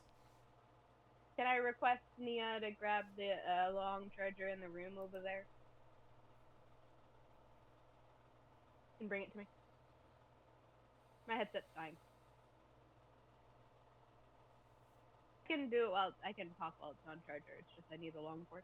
The one that looks like it should be tossed into the void. Is Nia real? I don't know. She better be. I will find an air horn. I can go check if we need to pause real quick. Might be a good thing. I need to plug this in. Okay. Pausing in 3, 2, 1. We're unpaused. I don't even fucking remember what her last question was. Damn it. She was looking up, down, he had candy. Huh? Yeah. She was explaining how she was interested in magic and the study of magic. And you just like looked up once after like consistently looking back up and down, and just randomly now he has a candy stick sticking out of his mouth, and it's definitely a lollipop. But when did you do that? Kind of response? It's like, it was 2 seconds, man. And he's just holding it there, like, continue. When I was before Professor Ozpin picked me up, or rather, the reason he did was because I found a page of magic, and I learned a spell, or I'm aware of one. From what I have seen, would she have seen any of the casting or magic training on this world? No. The other said that it's like backlog. It is something you'd have to ask for. I learned magic that was unique, and her finger starts to twitch as she's getting nervous a bit, but eventually does say, I found a piece of paper that is related to a spell, but it is incomplete, and it has, as Paula says, forever damaged me. So while I am here for diplomatic reasons, and I will remain so, when I am allowed free time, and if given proper permission, I would like to learn some magic of either your worlds or other worlds. He's doing that thing of, you are saying things that I'm aware of the depths and context of, but you're new here. How are you dealing with that without any words? Just waiting for her to have like a 404 physically. The silentest sparkle in her eyes. He like shakes his head. I don't think it's wise, while you're here on a diplomatic mission, to get involved that heavily. Yes, I agree. I will say, the systems of our magical endeavors are not the same. My magic does not work with your world, and your world's magic does not work with ours. That might be why I did what I did accidentally all those years ago. You mean... She shuts her mouth. No, go ahead. What did Ironwood say? Just jokingly. Let me roll up my notes. Above board, he just mentioned that it almost broke. Yeah, no, I'm looking for... I think I wrote down the exact words that was said. Brother? Stop it. Stop it. No. Sorry, Monty.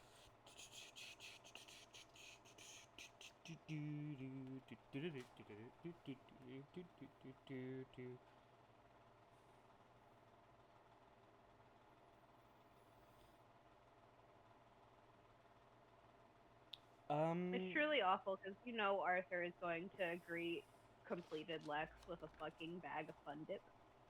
Oh yeah, there's just fully. this thing. I don't have it written down, but she will note that you almost for lack of a better layman's term, broke the semblance. You know. Yes. That's as simple as you're going to get it. Yeah. It's like a fucking pin drop as she is. Oh, I am also this diplomatic mission will be used as a forwarding test to see if I am ready to take the semblance test, and a point of growth for my abilities and social abilities. The PNG Very smile. Well. Very well. Are you just doing it for that purpose, or do you plan to stick around? I do not know yet. I have only been, in the nicest terms, I have only been to the port and to here. Mm-hmm.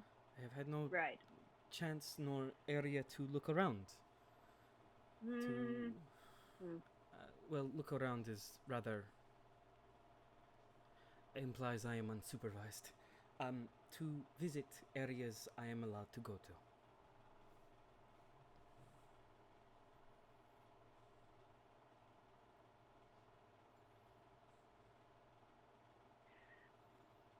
You see this look on his face. It is not necessarily worried, but you can't really call it anything else.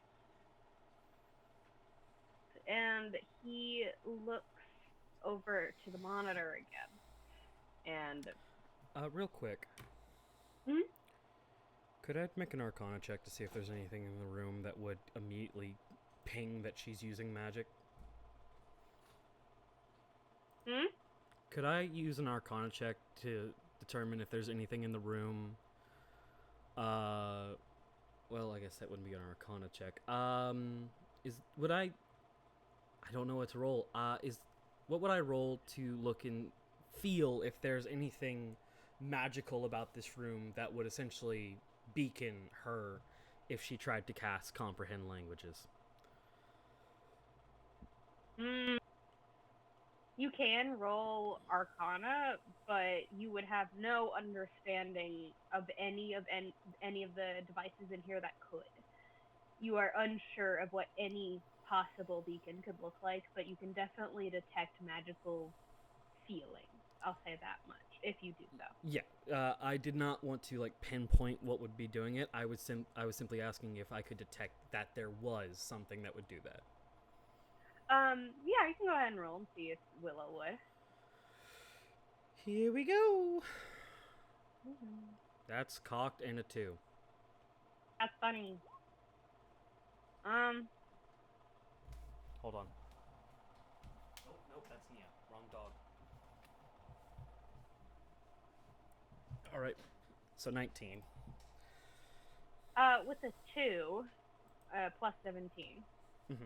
You get the feeling that literally anything in here could, but you can't discern if anything is. She will take a moment and then inhale. Inquiry. Yes. He's still looking at the monitor. What does it say? Your monitor. You have looked at it every time I have spoken on a on a topic that seems to have either, I do not believe worry nor concern is the correct word, but a reaction to what I have not requested but simply implied. Is it not good?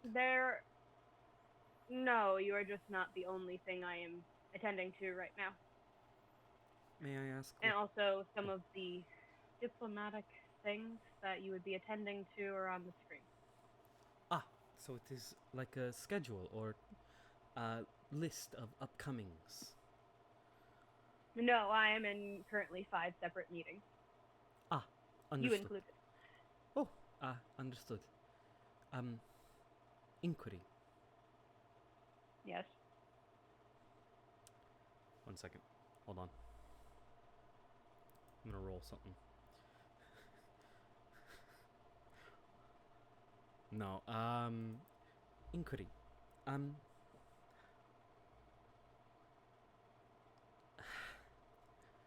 This meeting, I was not given specifics on what it would be about in full. Outside of it was more or less confirmation of my arrival, and that further plans and things would be talked or explained to me as upon my arrival. Is there He anywhere... leans back in his seat again. Kind of like leaning back in an office chair kind of thing. Mm-hmm. Though, your passive investigation. Yeah. 23? Passive investigation is 23, yeah. He sits back in such a way that he doesn't fully cover all of it this time. He's usually upright or not leaning back in it while he's talking to you. But he leans back in such a way that you can see that whatever he is seated on is made of surely a material. It is slightly glowing and holographic is all you have the word for. It's like, above board, it's a hard light surface that he can sit down on whenever, wherever in the room. Hey DM, does it look magical to her? Everything in this room looks magical to you, brother. She got full sparkle eyes. You just didn't roll high enough to detect if something would be able to tell if you're doing something. Yeah. Because you didn't ask that. I did not. That's fair, dog. That's on me. She kind of looks at it and goes, is there any plans that I must attend to today, or is it simply what is... He sits up when you ask him that about schedules and plans, and he gets a little bit more serious is the only word you can get for it, but it's not quite that. More like passive aggression, and it's not towards you. You would know if it's towards you. So again, that crow, you know? Yeah. It's like a passive aggression of you've reminded him of something he was trying to ignore. And he sits up again, covering most of the seat, aside from the arms that are next to him, which are also equally glowing and blinking like hard lights. And he nods. Currently, we are, as a kingdom, dealing with the fallout of the death of a potential flag bearer for the prince. I am sorry for your loss. You have no reason to apologize. You just got here. Yes, I did. And you have no grievances or condolences to offer that wouldn't be shallow, so do not. She kind of gets, like, her shoulders rise like she's going to reply in such a way, but they remain risen, but she does not speak on what she is thinking, as she, instead says, in that case, as not to be shallow, is there anything, I am to be busy with, or busy myself with, diplomatic-wise, today? Uh, Diplomatically speaking, your best bet is to likely seek out His Highness. I could not tell you where he is. It's like this tone of, usually I'm next to him, I'm busy today kind of tone. It's like, Yes. I could not tell you where he is. I believe you'd be finding him with the rest of our friends. They're currently planning a trip, of which I will not be attending with them. You will not be attending them for... Personal reasons. Yes. She thinks for a moment. Are they heading somewhere that would be rather dangerous? He visibly thinks for a second. I think she understands that the answer is not so cut and dry.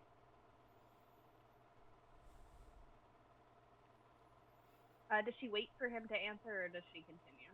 She waits. It takes about a minute of him just silently thinking, and you see him glance over towards the general left side of the room for you, but right for him, towards the tool bench area. Gotcha. And it's not really over there. It's more like behind the monitor. It's the chest area for your reference. But it looks like to her it's over there. And he shrugs. If they are smart, no. If they aren't, yes. Most places are dangerous out here. And he looks over at the... instinctively, he genuinely probably doesn't know what your name is right now. She will interject. And looks over. Like, he visibly looks over to address the monitor. Yeah. As he visibly does that, she interjects. Willow. I am Willow Nocturne. He looks back at you and nods. Miss Nocturne. Yes. If I may, as a reach of good faith, an outreach of good faith, I could... There's a look on his face when you say good faith explicitly, but you don't know what it is. You are allowed to roll if you wish. What would I be rolling? Insight. That's Discord.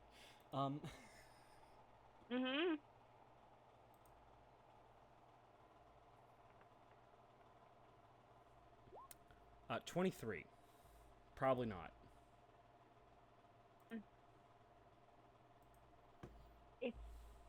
The word is escaping, but he looks... The only word that comes to Willow's mind in the way that he reacts to the term faith specifically is resignation.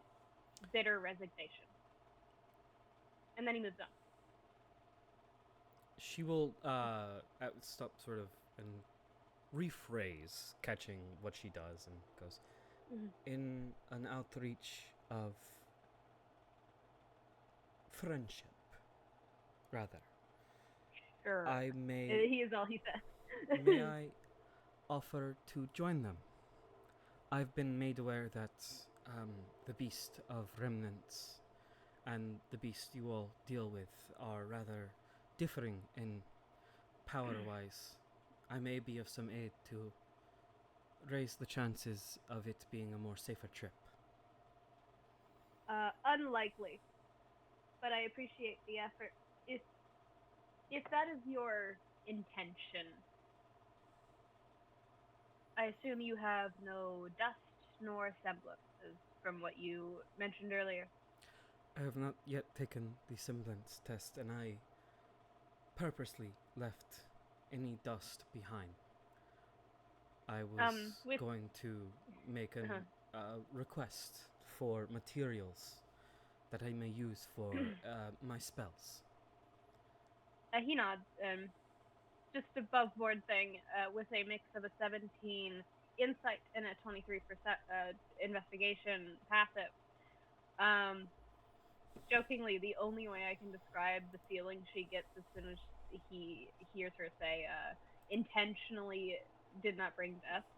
It's like a half of the Sims upgrade point, you know?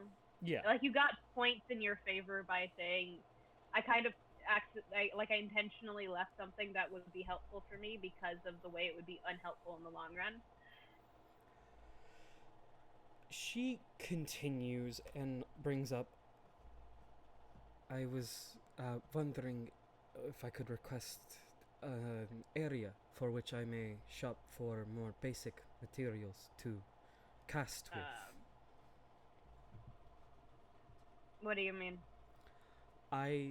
My casting is not innate. I need materials. I subvert them with dust normally, but as I have left it, and I have yet to... she takes a moment and goes, above board, was she allowed to bring her weapon? Or was that something that she would have been said, you can bring it if you want, but it might, like that sort of, like the same thing with the dust. What's the weapon again? It's her tome, correct? Her weapon is a rod that turns into a 7-branch sword. You know what? It's Remnant. I'm not surprised. Anyway, I had to recoil for a second when you said that, but Brother, I showed you Amaterasu from Okami as a reference for her sword.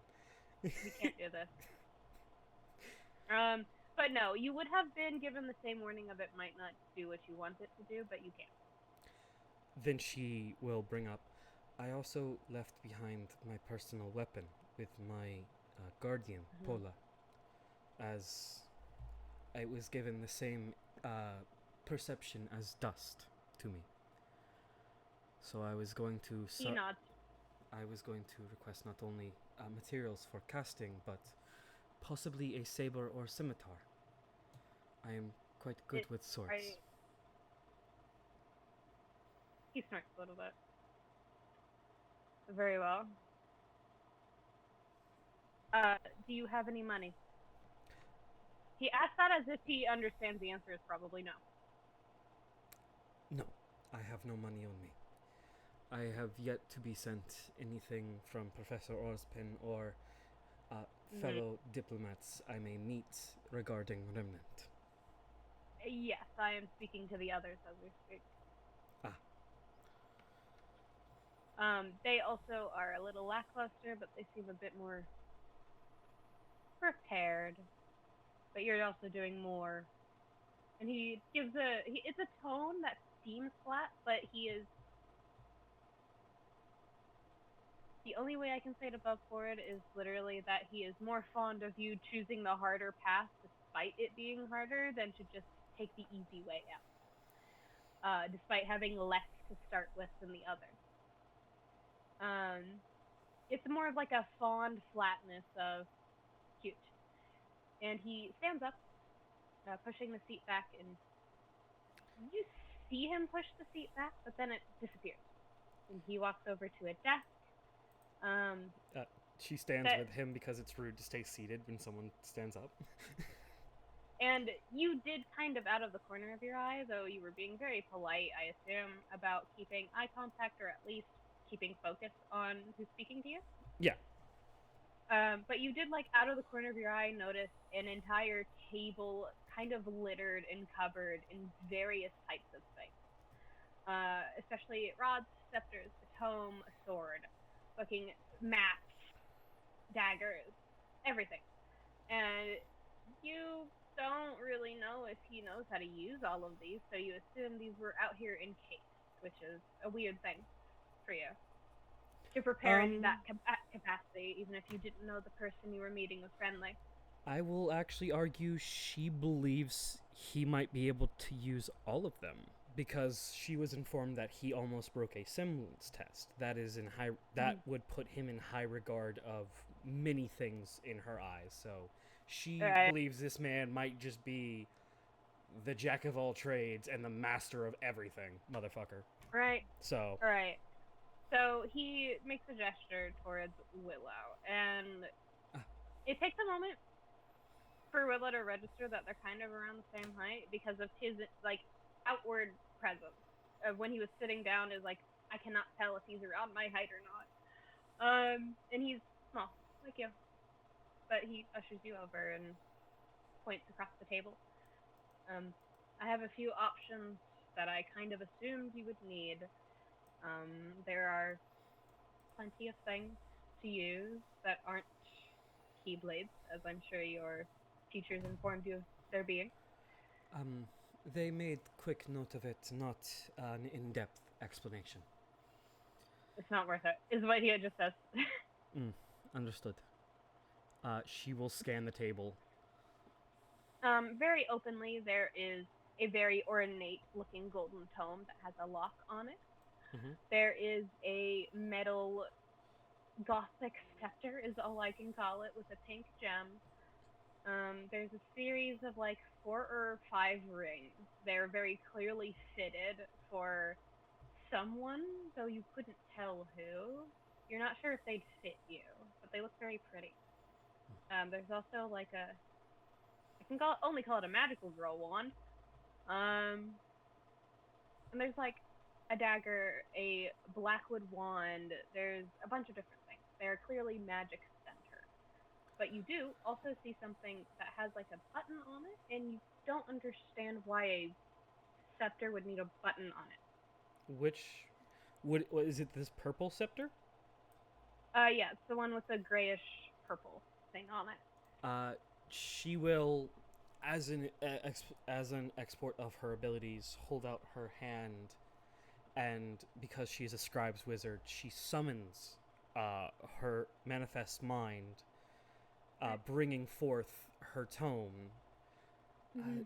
The tome is quite. The tome is quite interesting, but if I am to be honest, the rings are fitted for someone else, and I would not want to take that from them. The scepter. Just to be very clear, the rings adjust to the person wearing them. How do they do that? No. Magic. The scepter, with the rather sharp purple gem. It has a button on it. May I inquire what it is? Certainly. He reaches out to pick it up by the shaft, which is what it's called, and he throws it a little bit. It's too light in his hands. You know, instantly from how you've seen people wield semblances of a similar caliber, it is too light in his hands. He is only being flashy. He does not know how to use this weapon. And he holds it in a certain way and clicks it, and I can only describe it as turning into, like, there's this type of fantasy weapon that is impractical in real day use. Kind of like scythes in fantasy media. It is like this, the gem kind of condenses, and it turns sharp instead of twisted and gnarled like a fake set of crystalline wood. And it turns into a dagger of some kind, and it glows slightly. And the rest of it kind of, you can hear a very, very faint buzzing. With your 23 investigation, you know the button turns it into an active state, whatever that means. And he's just waiting. Can I roll an Arcana check to see which one sort of would mesh the best with her secondary class of blade song or blade singing? You're not a blade thing wizard, all right? What the fuck am I called again? Swords. Swords bard. Swords. Fuck! I keep saying blade song. Stop it. You can. Okay. Arcana, or would it be investigation? Arcana, because you're explicitly looking for something magic related. Okay. 27. You see a couple of things. One of them is you can only call it a straight up oak wand. that catches your attention magically, but you don't know why. It looks like a normal, twisted, natural wood wand. But it does catch your eye magically. There's also one right next to it, pure black. Like, it looks like you've shaped it out of the tar and the depths of Tartarus yourself. And it's a physical item, and it looks like another wand. Also, the thing in his hand, it also reads to you as less of an actual weapon than it is like a point of focus. You also see, kind of off to the side, you don't see what it is, but there's a soft ping in the back of your mind from something in the black cabinet next to the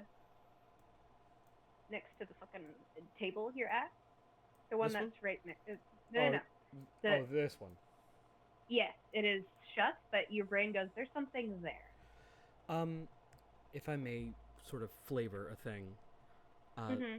the rim of her glasses sort of begin to softly hum as she starts to look at everything, following the wands, the one he's holding, and then the minute that pang happens, her head just sort of snaps to that area, and she looks more confused by it than anything else.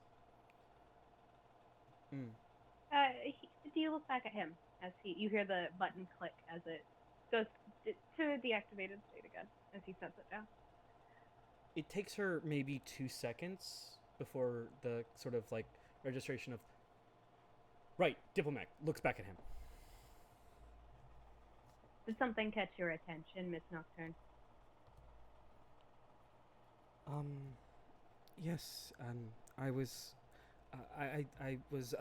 scanning the magic of the items before me that you have offered that would mesh well with the way I cast and my magic as a whole, and something in that dresser closet Personal armory. seems to have. She blinks like really hard twice. Spiked in resonance. He sets down the item in his hand, and once again, another proof that he doesn't know what he's touching. Because he just pats the shaft of it and walks around. It's Just like the same thing of like bringing a very sensitive item to the geeks one and just throwing it on the table. They just go, ah!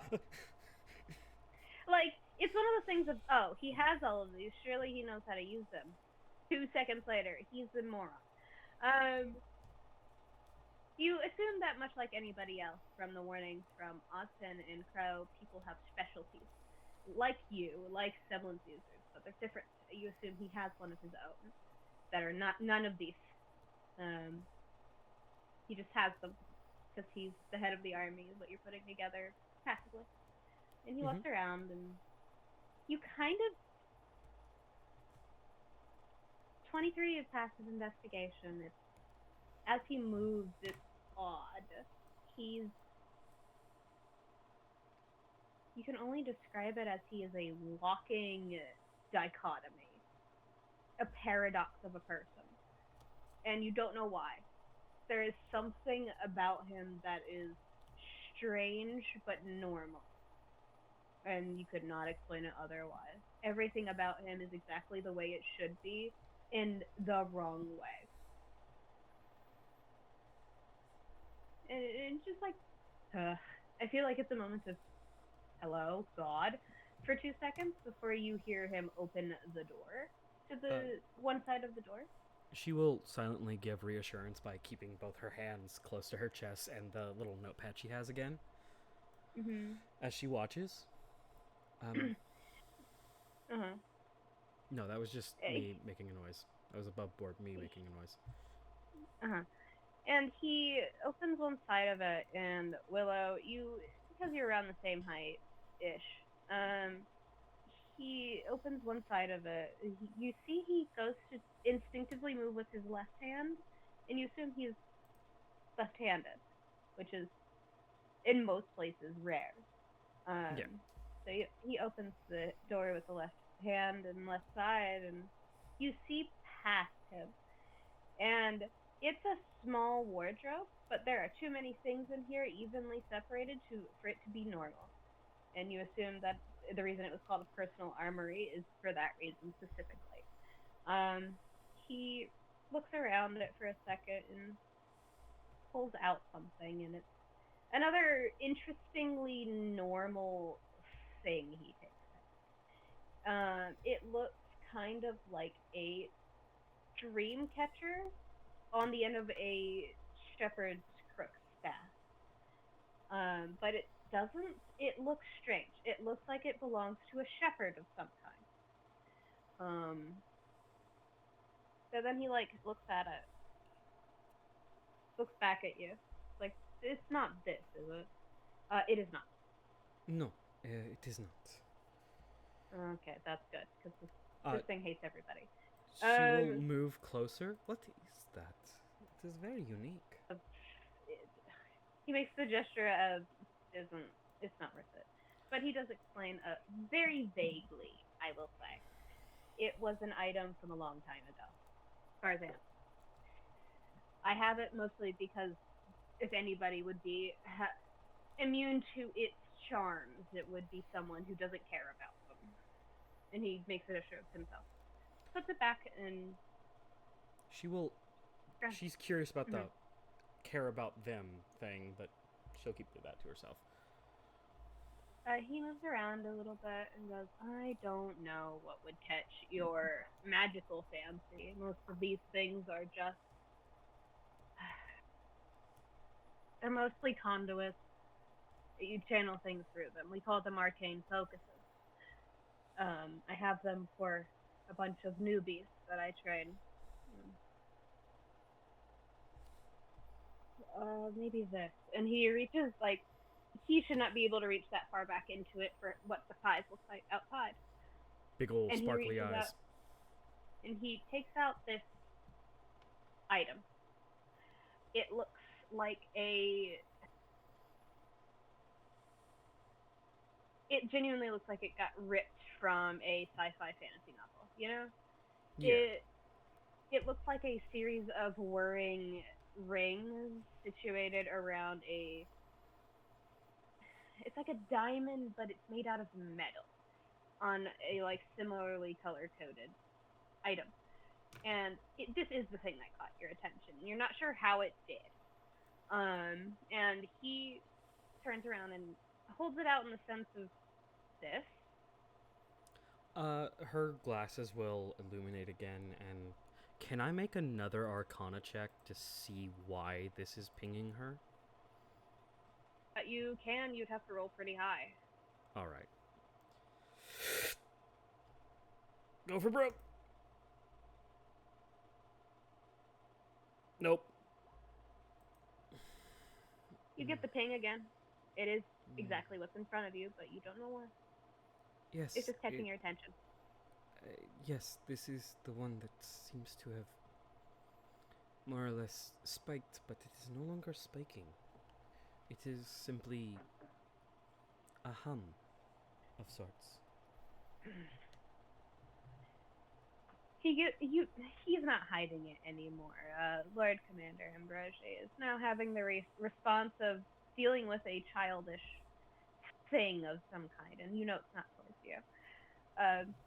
He twirls it in his hand. You do see that he knows how to handle this one, so you assume he's handled it before, and hands the handle out towards you without any damages.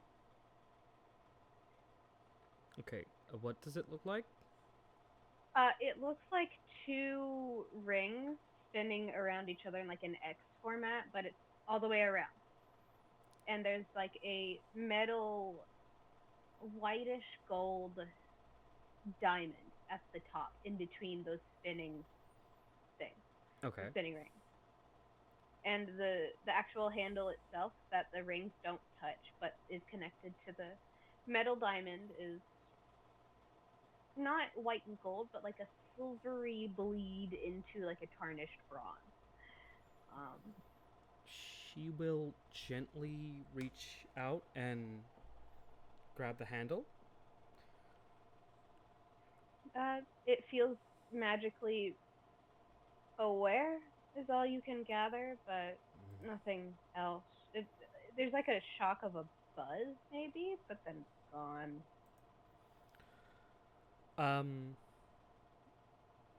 Would this count as a arcane focus? Yes. She'll cast Identify on it.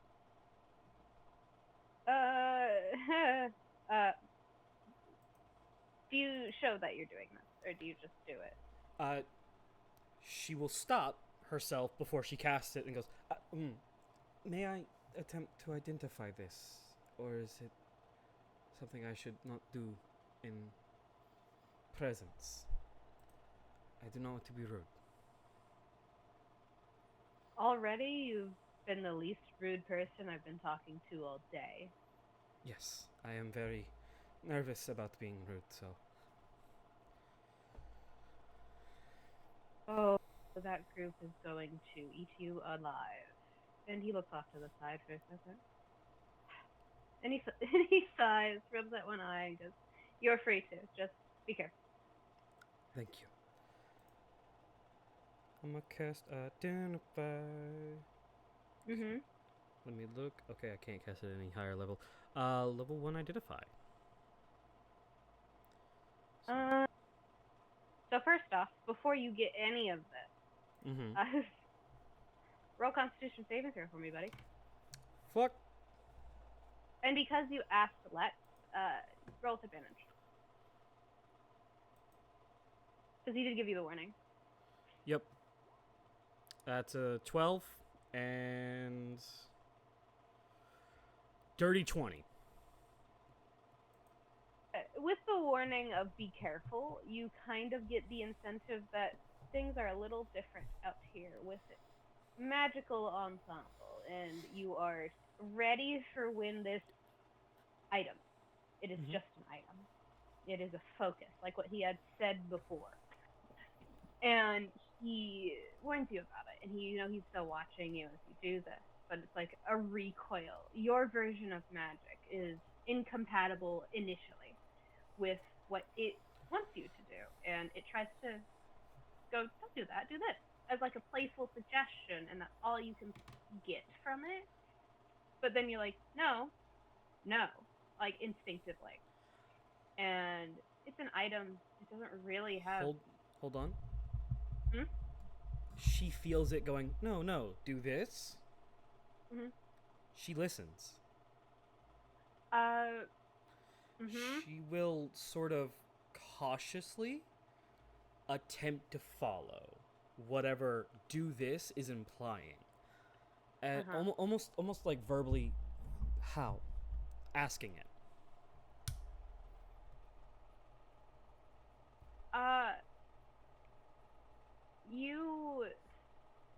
It's this odd little tug in the center of your chest. It is weird and off-putting at first. It is literally like something inside of you is tugging. The only way I can equate it is the feeling you get when you tie a rope around one of your loose teeth to the end of a door frame. But instead of pulling something out, it's just... It's like aggressive, but not in like a mean way. It's genuinely just there. And I think it does genuinely make you jump. She does. Because you don't know when Lord Commander Ambrosi stepped up next to you.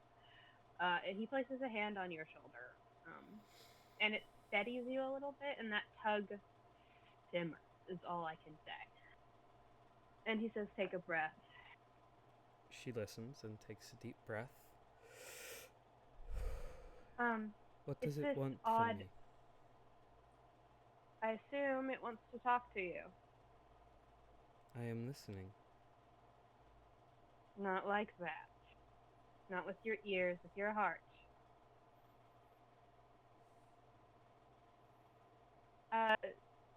Do you recall any of the advice the other three gave you? Let me check my notes, because right now I'm locked into this scene, so I do not remember off the top of my head. The big three. Let her in on a mission.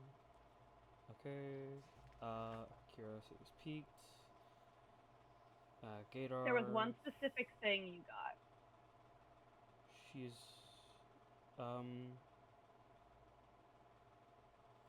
She's warned about studying the magic of the non-semblance users. She learns the term nobody.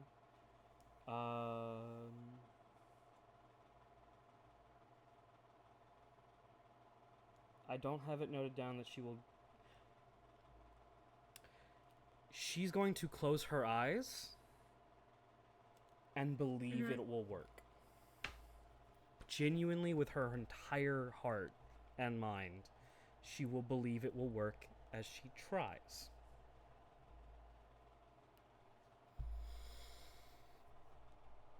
It's odd. To try to believe is strange. You're starting to understand why Ironwood warned you not to get too deep into it too fast. It is weird and awkward. It feels like the magical and metaphysical equivalent of a fawn forgetting it has knees and falling every single time until it learns. But you're a quick learner.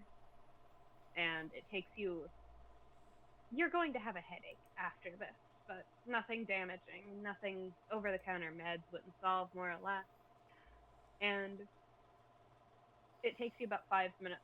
You notice that he doesn't move. He's just watching you. And you don't recognize that much time has passed. It's like you blink and things feel different. You didn't really do much of anything aside from ask this item, this device, this arcane focus. How do I do it this way? And you just kind of remember that Crest said, if you believe it'll work, it'll work. And you do so. And it's like you feel it was 2 seconds, and you realize Alexios is watching you curiously. Meaning it's probably been more than just 2 seconds. And he doesn't say anything, you just feel like you have the back of your mind pounding headache of... It's like when you look at the screen without blinking for too long, and then you remember to blink and everything looks blurry for 5 seconds. Like that kind of feeling. Yeah. And you'll get this... It's like this... how do I explain this without sounding mentally ill? It's like when you step into a cold shower in the middle of the summer, but instead of feeling cold, you don't feel it at all for 10 seconds. It's just balancing out. And then you're back to normal, and it's just like breathing in pure oxygen for a few seconds. And she takes in big, deep breaths. Right? He raises his eyebrows at you. He's waiting for something. You don't know what. She looks back at the item. Does she know what it is? She does. It's odd. It is an arcane focus, you know that for sure. You know that it is best with enchantment, conjuration, and evocation magic. Which is just all of the things of I get it done, more or less. It will get it done. It is not good at support.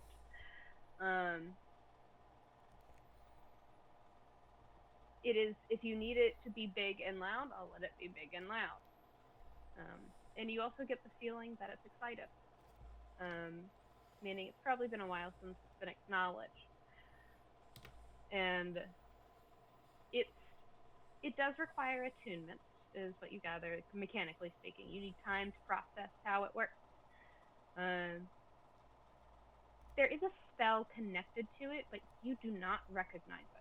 You cannot use it until you recognize it firsthand. But you know there's one connected to it.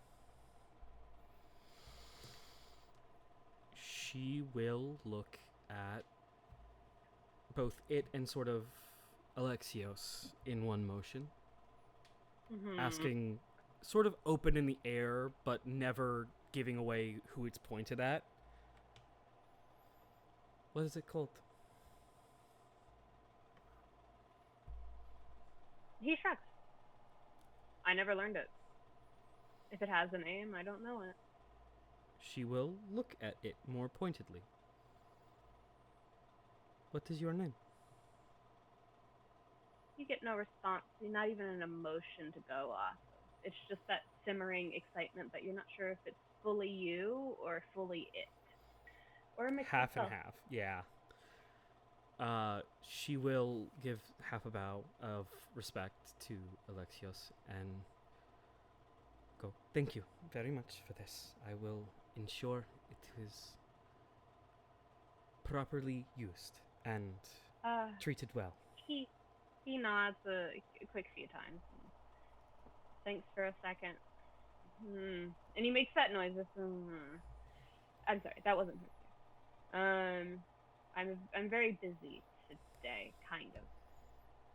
Your fellow emissaries are themselves. You're the most considerate one so far. Not in a mean way, just they're certainly adults. And he squints. Yes. If I may be so, rather bold to them. No need. I have it. No. He goes to... Well, all right. I will give the heads up to His Highness. He's, if I recall correctly, he's either with one of his friends, our friends, or he is holed up in the library again. Big sparkly eyes. Library? Oh, goodness. We have a few. He's big on history. It's like she wants to raise her hand in class, but she's fighting it. I do not imagine I would be allowed in some of these libraries, would I? You'd have to ask him. He has the highest access outside of his parents. All right. And you see Lord Commander Ambrosia reach out and just casually pick up the still half full teacup. And you know exactly what's about to happen. He's been talking for like 25, 30 minutes without acknowledging that damn thing. It was hot earlier? She is cringing as it gets closer to his mouth, like openly cringing of like... He takes a sip of it and he pauses like he acknowledges it's not warm anymore, but doesn't do anything else. Like he's used to tasting cold tea. And he sets it down. Then makes you don't know where he's getting the delayed facial expressions from, but you assume it's not directly connected to what he just did. It's more of an afterthought. And he moves to sit down again, and as he goes to, the chair appears again. And he makes a gesture of, well, I can text. He says it without thinking at first, which does imply he has a more personal attachment or directory to the person. He then goes, I can alert His Highness to your arrival. I'm sure he'd love to meet you. He loves to meet anybody that gets him away from royal meetings. And your insight gathers that he's also teasing His Highness. You're not sure if he's telling the truth or not, but whatever. She nods. Forgive if I am being brash on this one, as I have just obtained arcane focus from you. I'm still in need of a scimitar or blade of some sort. Yeah. Are you sure? Yes, my magic components are for more of a ranged protection and kind of peeking at the arcane focus, sparkly eyes. Exceptional uh, prowess, but I am also competent with a sword. I used to dance. He sighs out of the corner of his mouth and just. Despite being a swordsman myself, I'm not really allowed near that sort of thing because I already have mine. It doesn't really leave my side. Curious look. You do not see one around. Yeah, no, she's gonna curious look, and then I think she's smart enough to assume, oh, Keyblade. Because she was outright told that was the most common thing. The most common weaponry that was used. Mm-hmm. So she'll give a nod. He doesn't. Like, the confused and then nods. Gotcha. Okay. If you're looking for swords, do you have any particular way or means of retrieval? If you're insisting on accompanying His Highness and our friends? Retrieval of the swords? Yes. Otherwise, there are a few people I could contact right now to get one.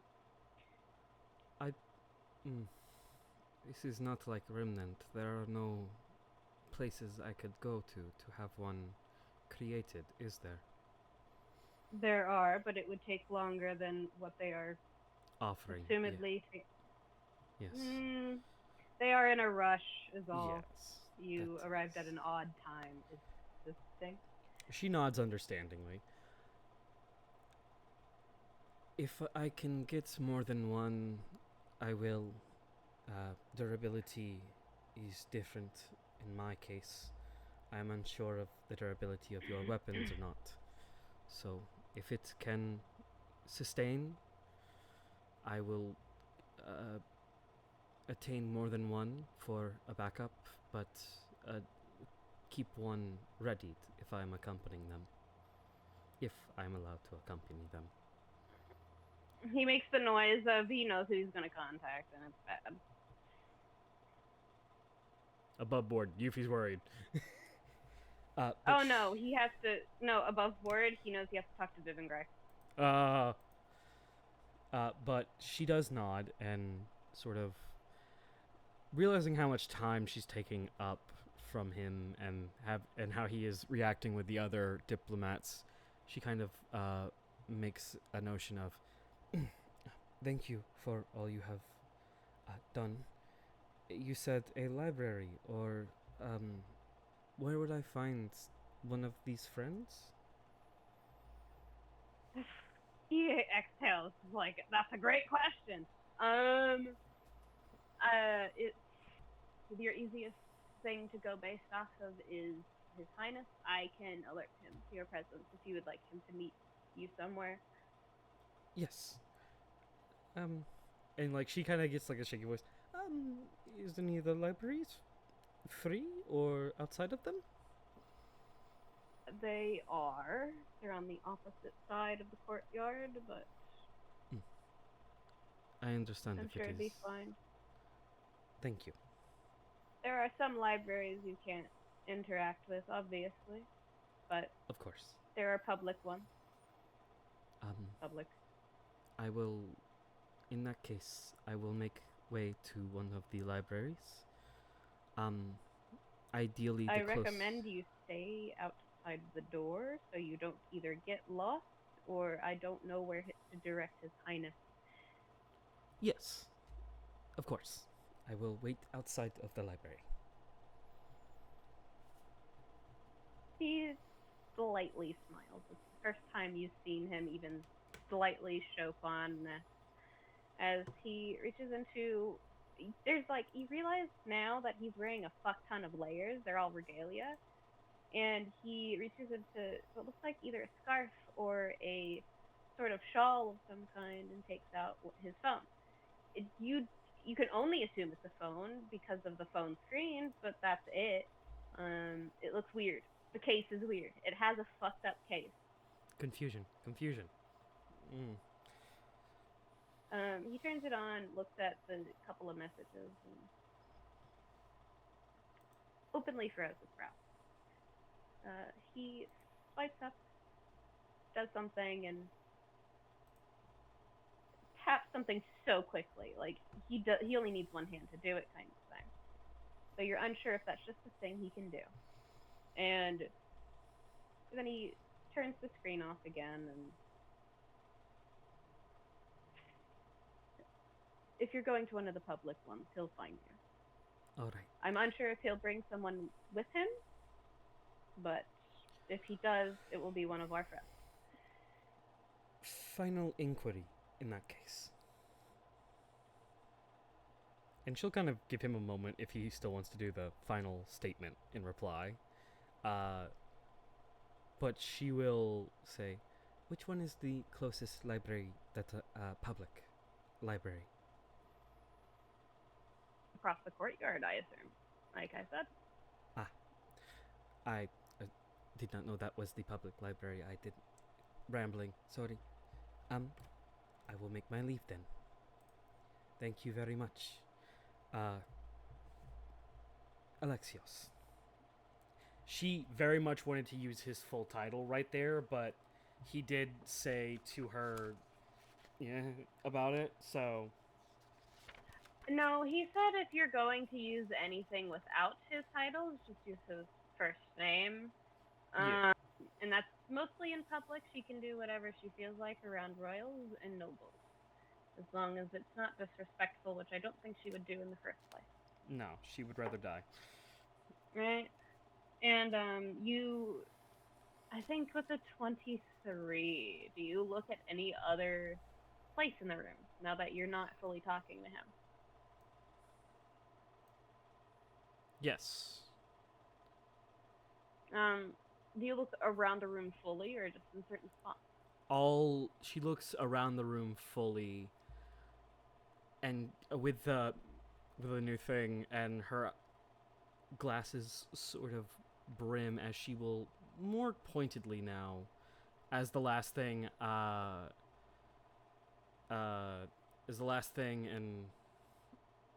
I will say for now, before shutting up, how many things are magically charged around her? Almost everything. The biggest sparkly eyes. Even the tea? Actually, one of the few things that isn't magically charged is the tea. She nods. And she will examine whatever this is. It looks like a display case of some kind from this distance as you walk around the area. Yes. She will kind of move over here, give the pause of like, whoa, attention, and then as she makes her way to the center of the room, she will look again at this table and she wants to investigate it, but she doesn't want to. The request for her to be on her best behavior is literally, it's like a beam clash in Dragon Ball Z of like she wants to investigate so much, but she's also like, I have to be on my best behavior. Not yet.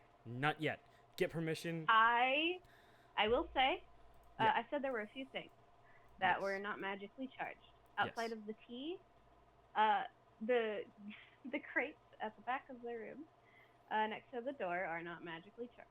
And they hold just a ton of fucking metal gears and bolts and the tools. You don't see why he would need these, but okay. And the tool bench itself, not magically charged. In fact, it seems to be a magic sink of some kind. And that's all you can tell. She is... It looks like she's constantly nodding, like how one would move their head when thinking in a cartoon. As she's just like, investigate, no. And eventually she does leave the room. And will make her way to the library. Okay. So, with that,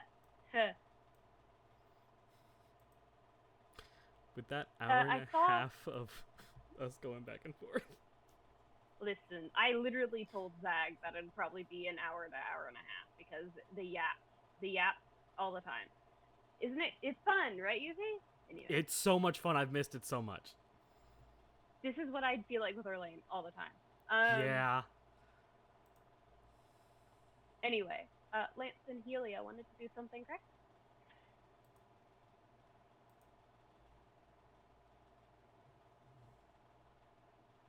Are you two real? I'm real. I don't know if Nia is. Nia's never. No.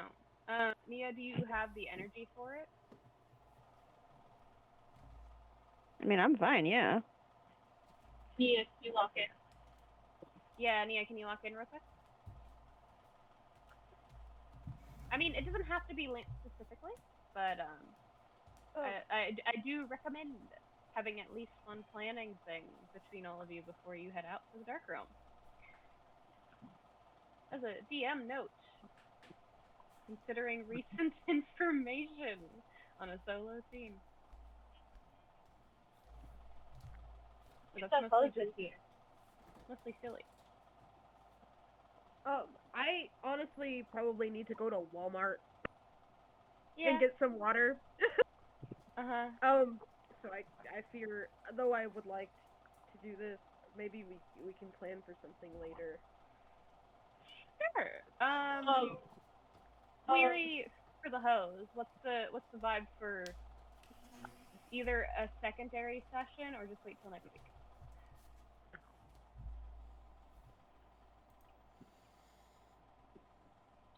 Also, I'm down pause either for a way. second. Yep. Pausing. I was